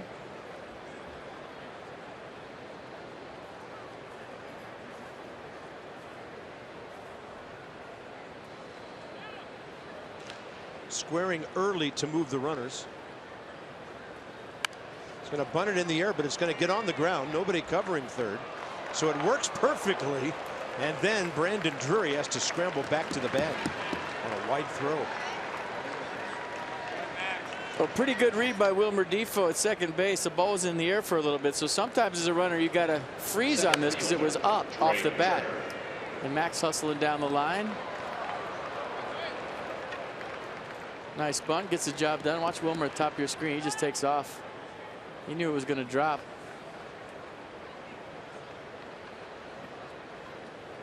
So it's righty-righty, Burgos and Turner. 1 for 4 with a home run today. Right in there with 92. Check out all the youngsters everywhere. You're talking about the ones between the lines. Talk about the one on third, the one on second, and the one in the box. I love it. Sign of a good ball club and a deep organization.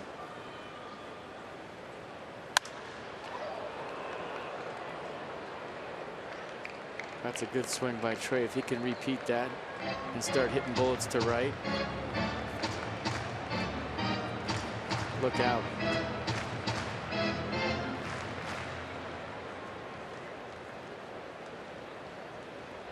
Jake Barrett, 3 saves. Pretty much their closer right now.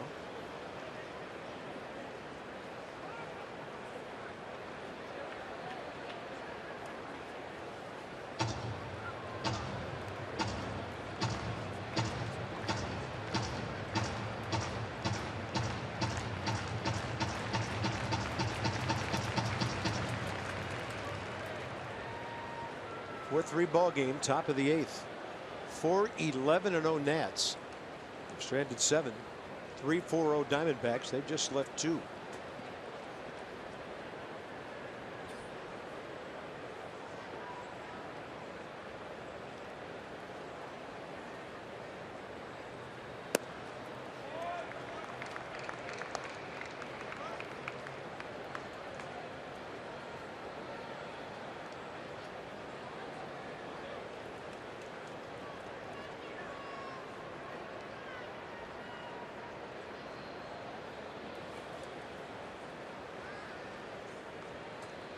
Ooh. Close to a balk.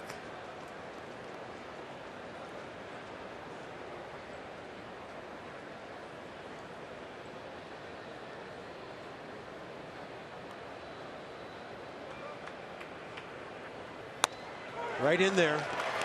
Turner upset with himself. He had 2 pitches pretty much down the middle of that at bat. That's still holding on by 1.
Yeah, the Nats will be taking their way home tonight. Leading 4-3 here. The Potomac Nationals will be home tomorrow night at the Fitz. A Jimmy Buffett night. Lucas Giolito bobblehead giveaway. Top Gun 30th anniversary on Saturday. So join the party at the Fitz. 703-590-2311 or PotomacNationals.com. Here's Phil Gosselin pinch hitting to lead off bottom of the 8th. Facing Scherzer for the first time. Gosselin 12 for 45 as a pinch hitter this year. Good numbers, 3 RBIs.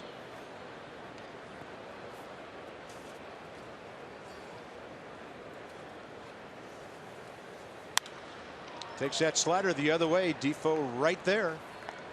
So Max Scherzer into his 8th inning of work. Trying to go at least 8 for the 4th time this year. So he's gone beyond Kershaw. Tanner's on that list. Johnny Cueto, guys who you can hand the ball to, not have to take it away from him for a couple of hours. Bullpen savers. Get a lot of decisions when you go deep into a game. Yeah, like Roark, 11 wins. Nats looking for number 12 today, and that's low and inside to Michael Bourne.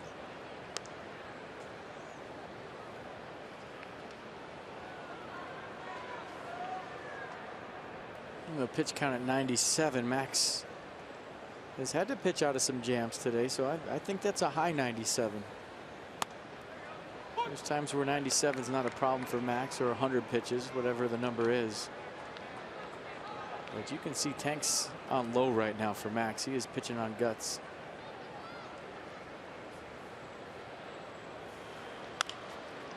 There's another breaking ball, and Defoe again. 2 outs. Next 5 ball games, and now we can finally say they're all at home. Giants are coming in for 3 night games Friday and Saturday. And then after another off day Monday, the Tribe will be in. So the Nats trying to come home off of a 6-3 trip, and if they can pull this one off today, they'll be 20 over. Samardzija, Kane, and Bumgarner, the probables for the Giants over the weekend. Nats haven't announced tomorrow yet. Gio, or rather Friday. Gio and Strasburg Saturday, Sunday.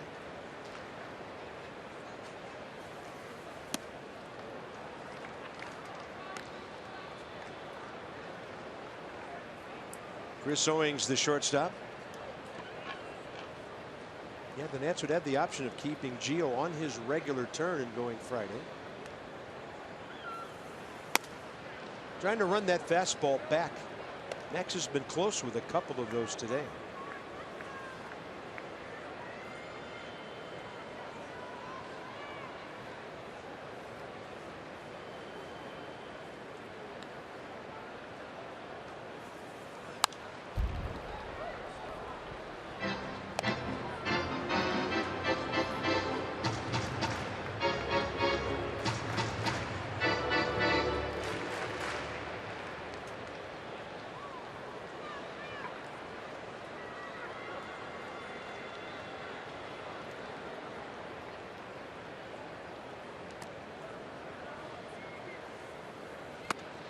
Back up pitch is running down and in on the right-hander.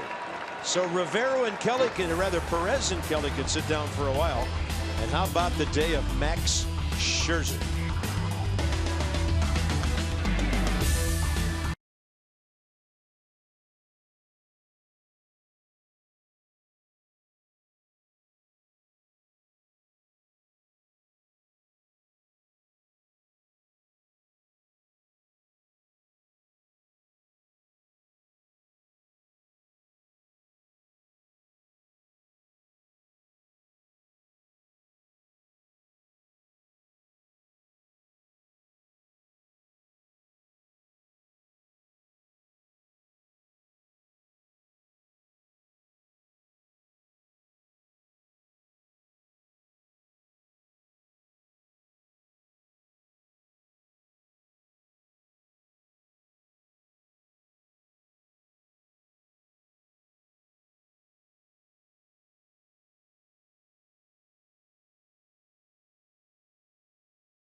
Masson, brought to you by American Standard Heating and Air. It's their All-Star Sales event with up to $1,100 in instant rebates or 0% APR for 36 months.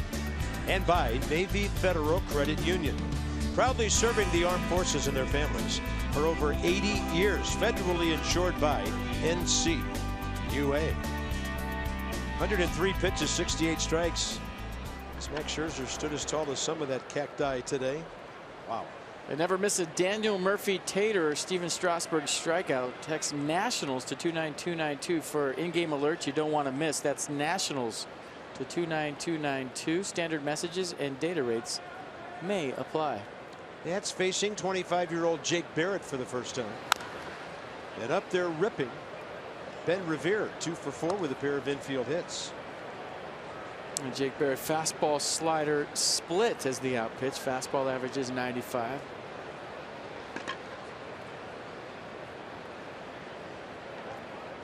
Once hitting 234.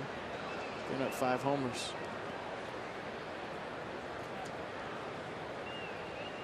Nationals looking for some add-on runs.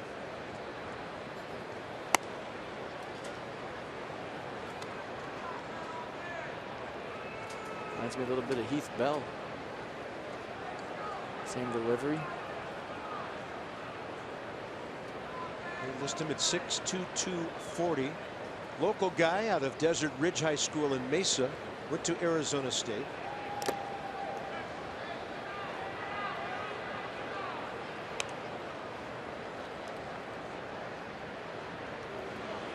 Well, there he is. Thoughts turning to the closer now as Mark Melancon is getting ready. Max Scherzer having gone 8 innings on 103 pitches.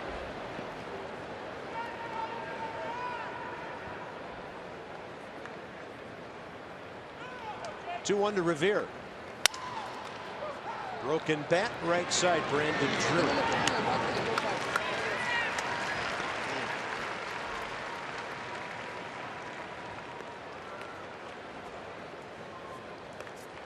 Right fielder, Bryce Harper. I mean, if it stays a one-run game, it's not going to be a ho-hum save for Mark Melancon. Lamb, Goldschmidt, and Peralta due up in the bottom of the ninth. 3-4-5.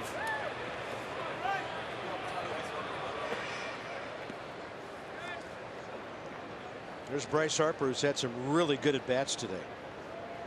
2 lineouts to the outfield. One really deep to left last time. First time up today, double that brought up chalk right field line.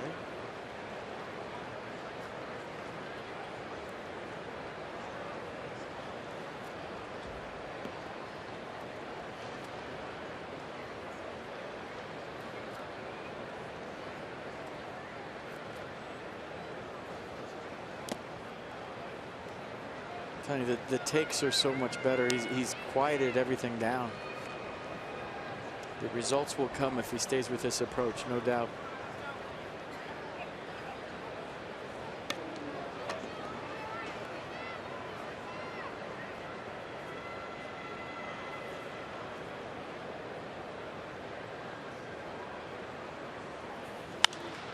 And this one in the air to short left. They're on the shift. So a long way for Chris Owings. He's over there to grab it. 2 outs. Johnny Holiday, Ray Knight in the studio. When this one's over, it's our Nets Extra post game presented by First baseman, WB Daniel Murphy. Mason.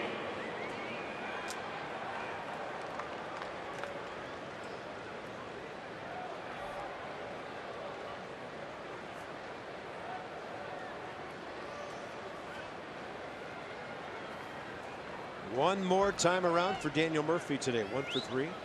Solo homer. Walked intentionally back in the first.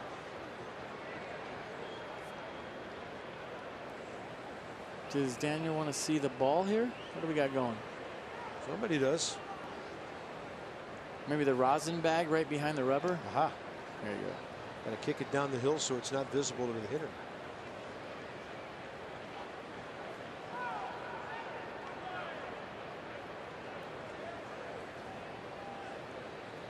Just wondering if Mark Ripperger had to walk halfway to the mound to tell him.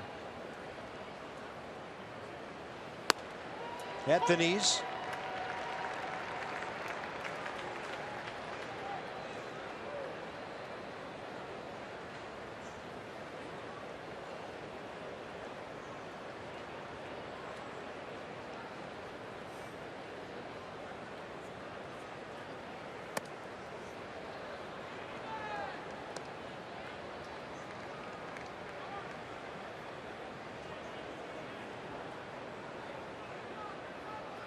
Murphy in this series 6 for 11, 4 RBIs, on base 8 times. What a foul tip. And Luis Gonzalez, former Diamondback great, was asking me yesterday, what is he doing so well? I said he just stands right on the plate. He dares you to come in. Talk about Daniel Murphy. And you know, pitchers will alligator arm it and leave it 3-4 inches out, and he's doing some damage. You know, that window to throw it in is so small that guys can't get it in there. They leave it out over just enough, and he can handle 95, 98 on the inner half like no other. You see, there's a small window there, and you know if you miss, it's going in the seats. So guys choke it off. They throw it out over the plate. They bounce it in the dirt. And he's ready to pounce on it. And all the other things we've talked about all year. He doesn't take one pitch off, doesn't give one at-bat away, all the other things. But those are not small things. But the big thing is he's not afraid to get hit. And pitchers are missing.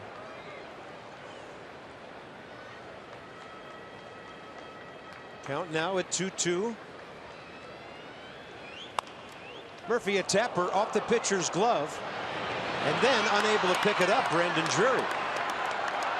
And Murphy thought about going to second, but he goes back. I tell you, you better hawk the ball when Daniel Murphy's around. He's made me laugh twice today. He's playing hard, though. I love it. So how are we going to score this? It's Daniel Murphy's year. Put a hit on the board.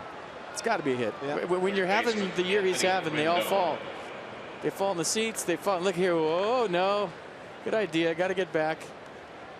I mean, it's heads up, right? Nobody's covering second. He's, I'm going to go. No, that's not a good idea. I'm going to get back to first. Well, we haven't seen him hit an infield double this year, and he almost did. So looking for something he hasn't done quite yet. I love it. Here's Rendon with 2 outs. So Murphy a 2 for 4 and a 7 for 12 in the series.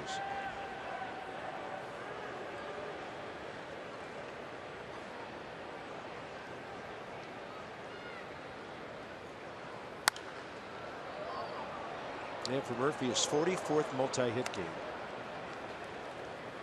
That closest Gene Segura, who didn't play here today, with 38.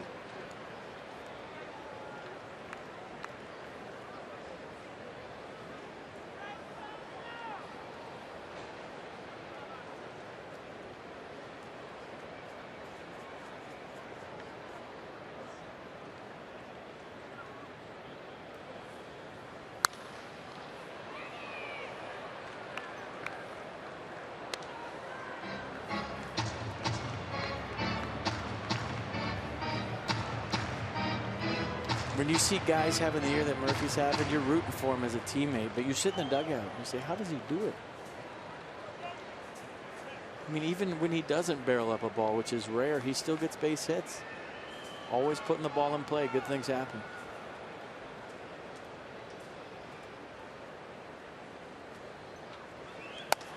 Rendon takes one that just missed away. 1-2.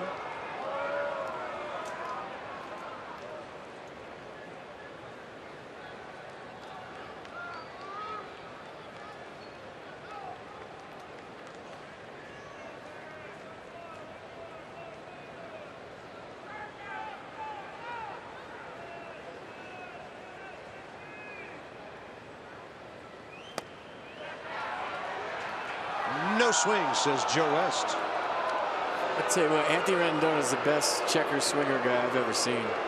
I don't know how he does it. They never call it him. Look at the strength in the hands and the wrist to stop the swing. Maybe the best there ever was.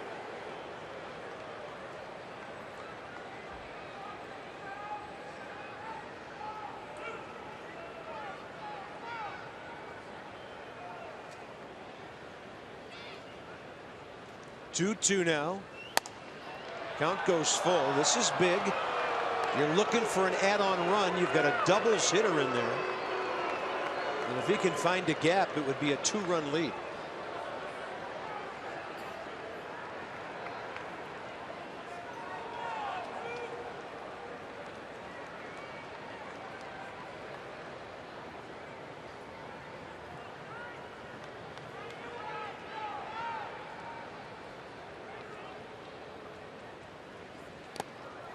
Two on, 2 out.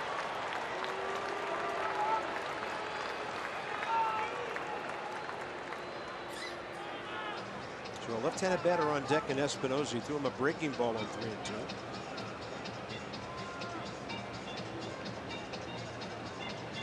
Yeah, I don't think that was a pitch around. I think he just was going to a slider right there in a 3-2 count, trying to trick Anthony Rendon. Now Danny Espinosa has a chance to extend the lead here with a good at-bat.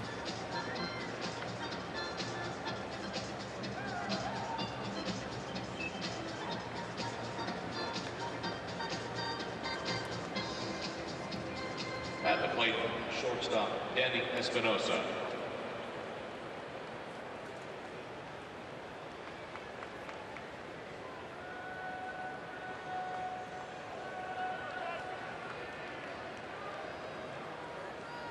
Espinosa 1 for 4. Last time up, tried to bunt his way aboard. In the series, 2 for 12, 2 walks.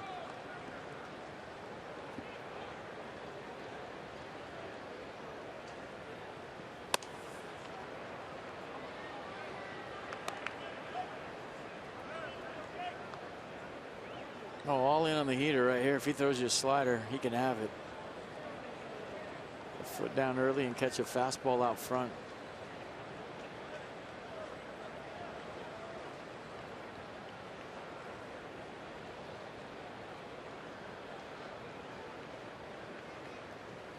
Way outside. Fastball sailing.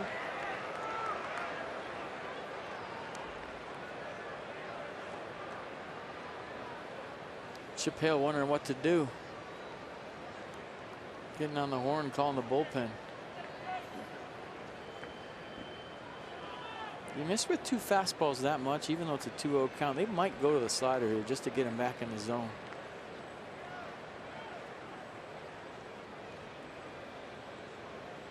Even though as a hitter, you're sitting dead red.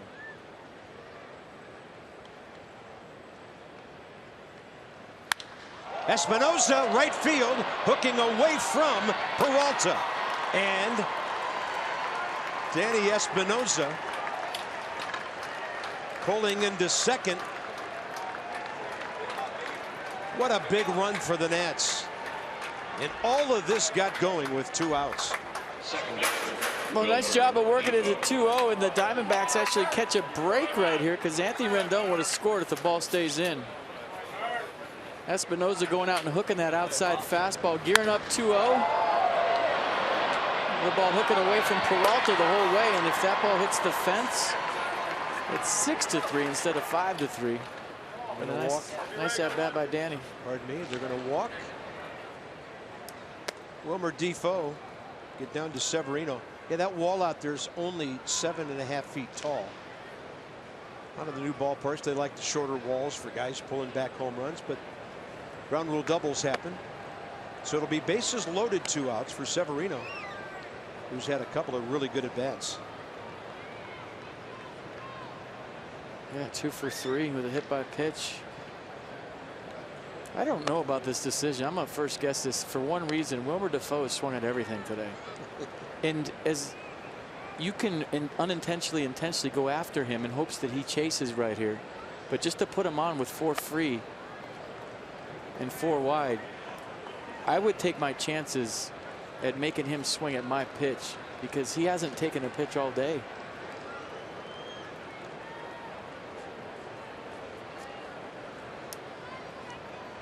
So the Nats have a 2-run lead, 5-3. Severino on base 3 times in a row. Hit by a pitch in between 2 singles. Mark Melancon has been hot for a while. And on top of that, you have a guy that's struggling to find the strike zone. And now you lower the bases. I'm going to first guess that one.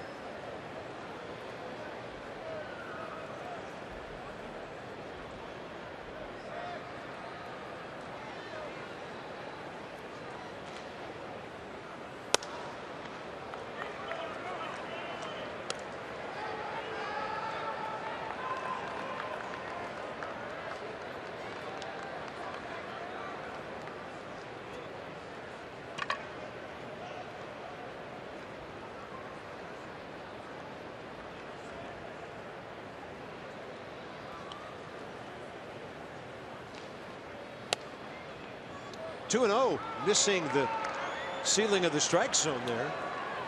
And now all the pressure on the pitcher. Clint Robinson has stepped out on deck.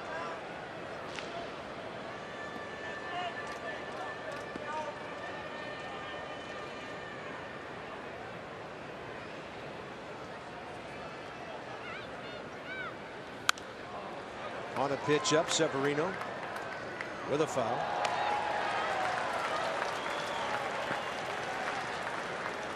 Anthony Rendon walked after the 2-out infield hit by Murphy.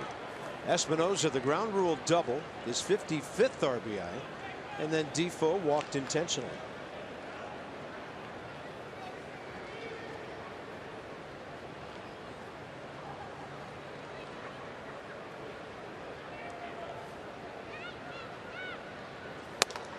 Didn't go to 3-1, didn't want to go to 3-1, but he did.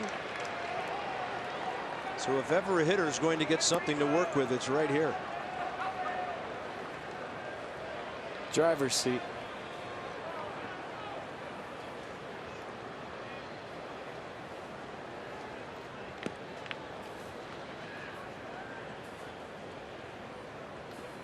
Inside, and it's 6-3.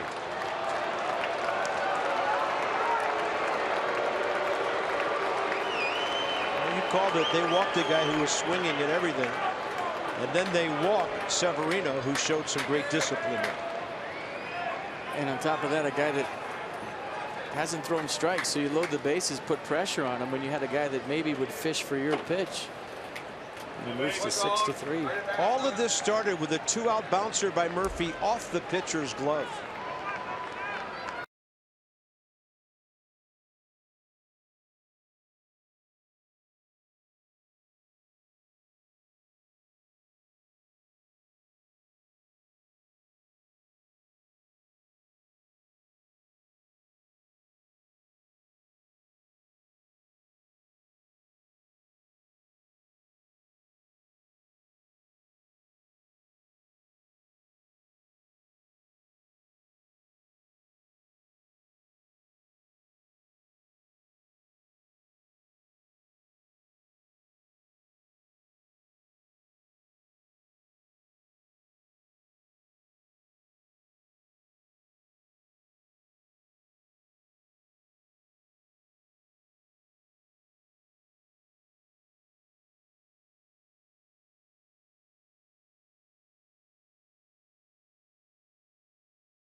Top of the 9th inning. Nats trying to add on some more runs. Let's check out Max Scherzer's day and kind of close the book on another gutty performance by the Nats ace. 11 strikeouts, 1 walk. Gave up 3 runs on 4 hits. The 45th time he's had 10 strikeouts or more. How about the base hit up the middle, which might have been the hit of the day. So Max Scherzer, baseball player, folks. Little tip of the cap, 103 pitches, 68 for strikes. And he's hoping Clint Robinson can cash in some more right here. Right-hander Evan Marshall, and a bouncer that goes through. Here come 2 more runs for the Nats, and this is an 8-3 game. Clint Robinson delivers off the bench, and the Nationals can do no wrong in this series in Arizona.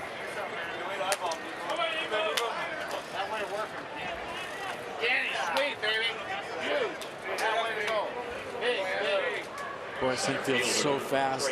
Clint Robinson just tapped that ball up the middle. Now the 9th man to bat will be Trey Turner, who was so frustrated when he struck out looking, ending the 8th. All 4 of the runs so far charged to Jake Barrett. He's responsible for the runner at 3rd, Severino. Clint Robinson just collected RBIs 21-22. Breaking ball, yes. Boy, he feels like he just went 5 for 5. You come off the bench, bases loaded, you just tap one up the middle and nobody's there, and you get 2 RBI and a base hit. Yes, sirree.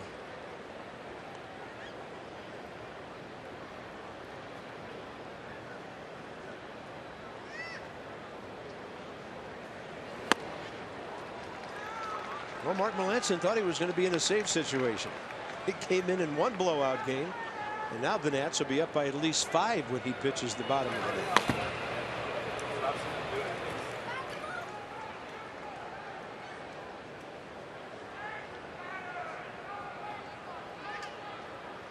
0-2 to Turner. Trey lays off.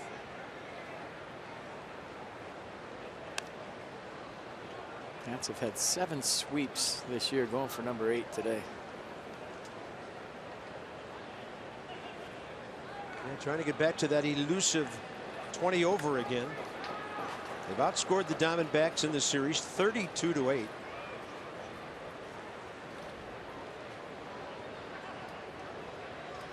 On a pitch up, Turner takes it the other way. Fouled by a couple of feet. I'm surprised that guy even tried for it after what happened earlier. Bryce Harper had a double earlier in the game if you missed it, and he caught it. And if that was me, I wouldn't catch another one the rest of the year. And I saw Joe West take an extended look down that line. He's pointing back at the umpire. They're looking at each other right now. Oh. Joe West, young man.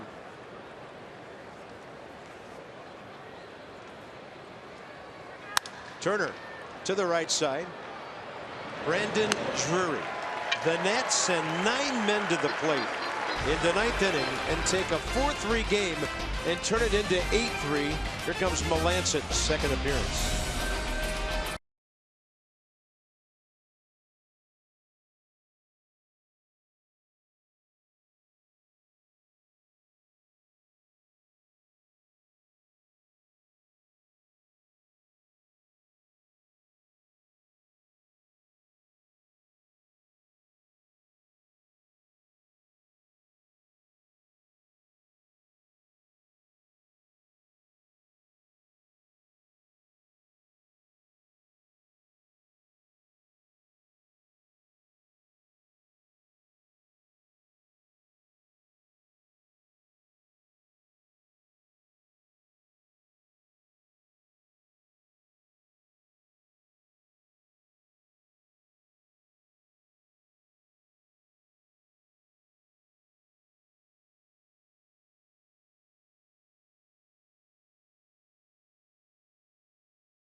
Chance to come home 6-3 and 20 games over 500. So Mark Melancon gets the call.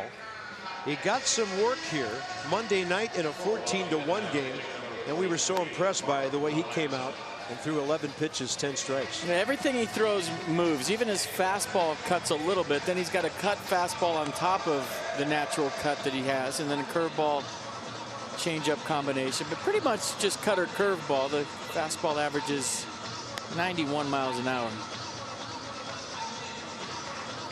Most impressive was how everything kind of moved all over the place the other night. And the curveball is a real firm 12-6 break. So the Nats 3 outs away from going 7 games up on Miami. And a possible 8.5 on the Mets, who throw Steven Matz in the Bronx tonight. Jake Lamb, Paul Goldschmidt, David Peralta. I'm only slightly disappointed I don't get to see Melancon facing these 3 guys in a 1-run game. This is just fine, but that would have really been something. Yeah, there'd been a little drama in the bottom of the 9th for sure. But in his mind right now, it's that score. That's when he got up to get loose, and he's pretending it's a 1-run game.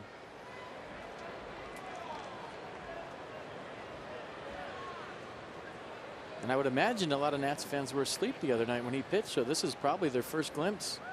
So good morning, everyone. Jake Lamb 1 for 4 career against him, strike 1. Lamb 1 for 3, a homer. That was in the 6th. Then Tomas went deep in the 7th, making it a 1-run game. The offense took care of the rest of that. The Nats have scored more than half their runs in this series with 2 outs.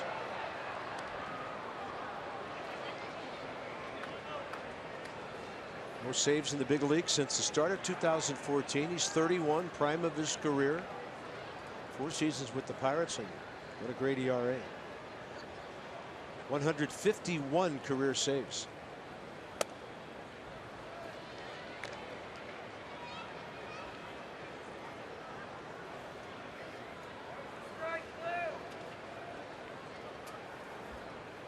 And 28 of those since midseason. 13. There's that big curveball. Defoe waiting for it. Murphy gets to the bag. 1 out. With more on Mark, here's Dan. The cutter, and who better to pick up the cutter from than Mariano Rivera. Melancon broke into the majors with the Yankees. He said he would sit behind the catcher during Mariano's bullpen work and watch how the cutter moved and pick up various keys on it. He's slowly gotten a better feel for it over the years, and it's become a major, major weapon for him. The velocity not very high for Melancon, but that cutter has so much movement that it's tough for hitters to square up. Yeah, one guy built a Hall of Fame career around it, didn't he? Here's Goldschmidt. Talked to Jason about facing him, and he said his stuff is as nasty as anybody he's faced all year. Cutter all over the place, the curveball. You just saw it to Jake Lamb. That's up in the zone to Goldschmidt. 4 for 8. 2 homers, 5 RBIs career against Mark Melancon.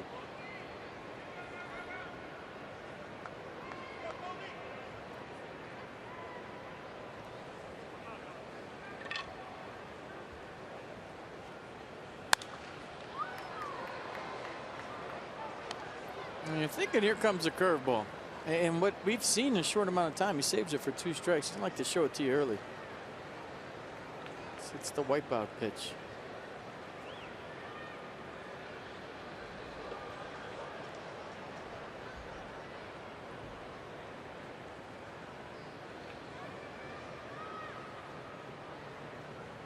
Oh-2 with 1 out. Show him the cutter away.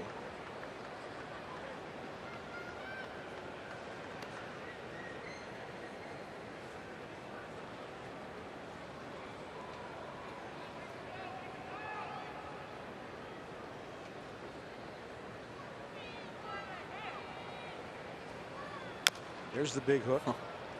Tell you what, he gets some kind of ovation in Nats Park when he takes him out for the first time. Nats fans are going to make him feel welcome. It's going to be a fun thing to watch.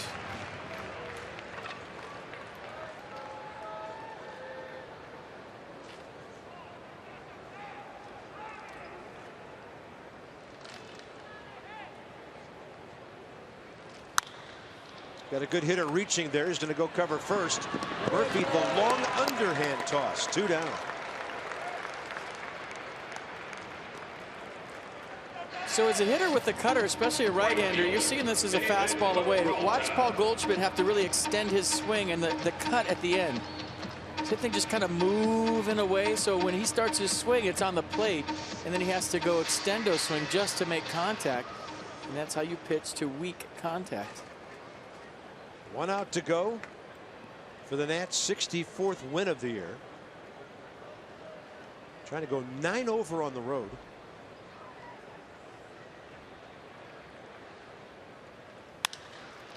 That's a smash down the left field line fair off the bat of David Peralta.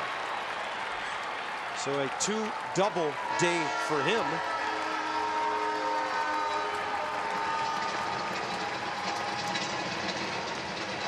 Next up is Yasmani Tomas. This ought to be an interesting matchup. Left fielder, Yasmani Tomas.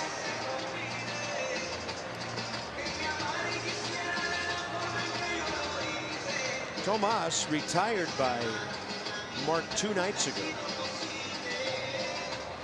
Struck him out swinging as a pinch hitter in the 9th inning. And the big, powerful former Cuban League star is 0 for 5 against him.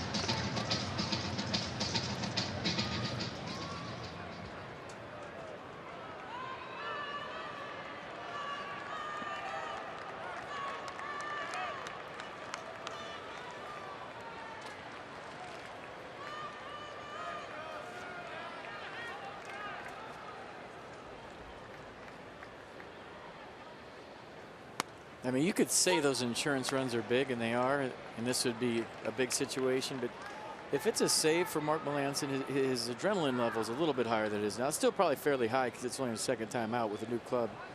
But he may not even have thrown that pitch for David Peralta in a one-run game. So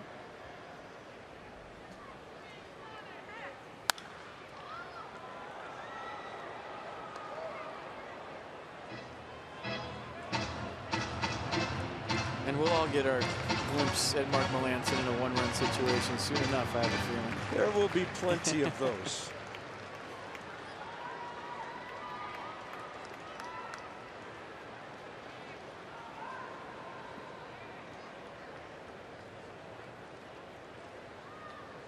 Runner at second, 2 outs, 9th inning.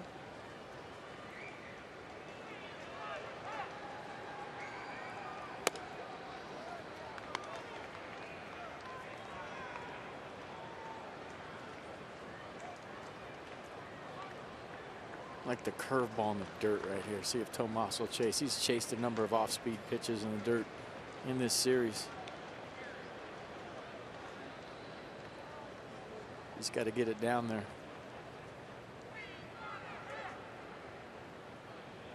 Yeah, there it is. Wicked spin on that ball, and Severino got a piece of it. Peralta to third.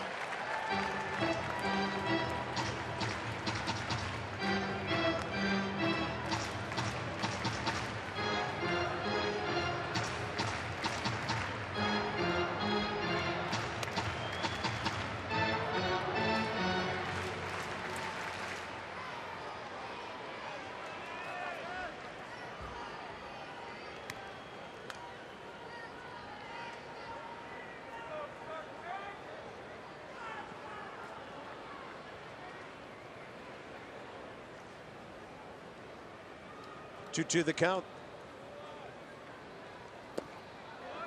That's a pretty good take by the big power guy.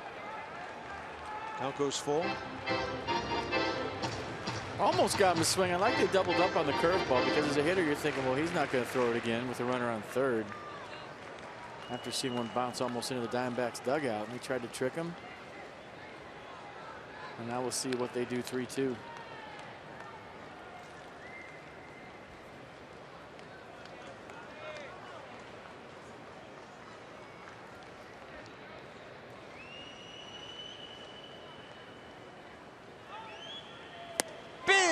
Curveball is the final pitch of the series. The Nats sweep. Melancon gets a couple of appearances out here. Daniel Murphy comes up big again. The man has 80 RBIs, and this is some kind of pitching. Yeah, this is missing bats and a nasty curveball. So they tripled up on the curveball, and Tomas said there's no way they're throwing 3 in a row, and they did. So the Nats sweep the Diamondbacks. They have a winning road trip, and they outscore the Snakes 32-8 in these 3 games. How about that? More than a bonus game. So the Nats pound out 14 more hits today and score 8 runs. The Nats outscored their opponents on the road trip 54-27. How about that? So you should win 2 out of every 3, and that's what they did. For FP and Dan, Bob Carpenter. Join us Friday on MASN. Nats Giants. Coverage begins at 6:30. This has been a presentation of MASN. Stay tuned, Johnny and Ray straight ahead. And from the desert, we're coming home. See you later.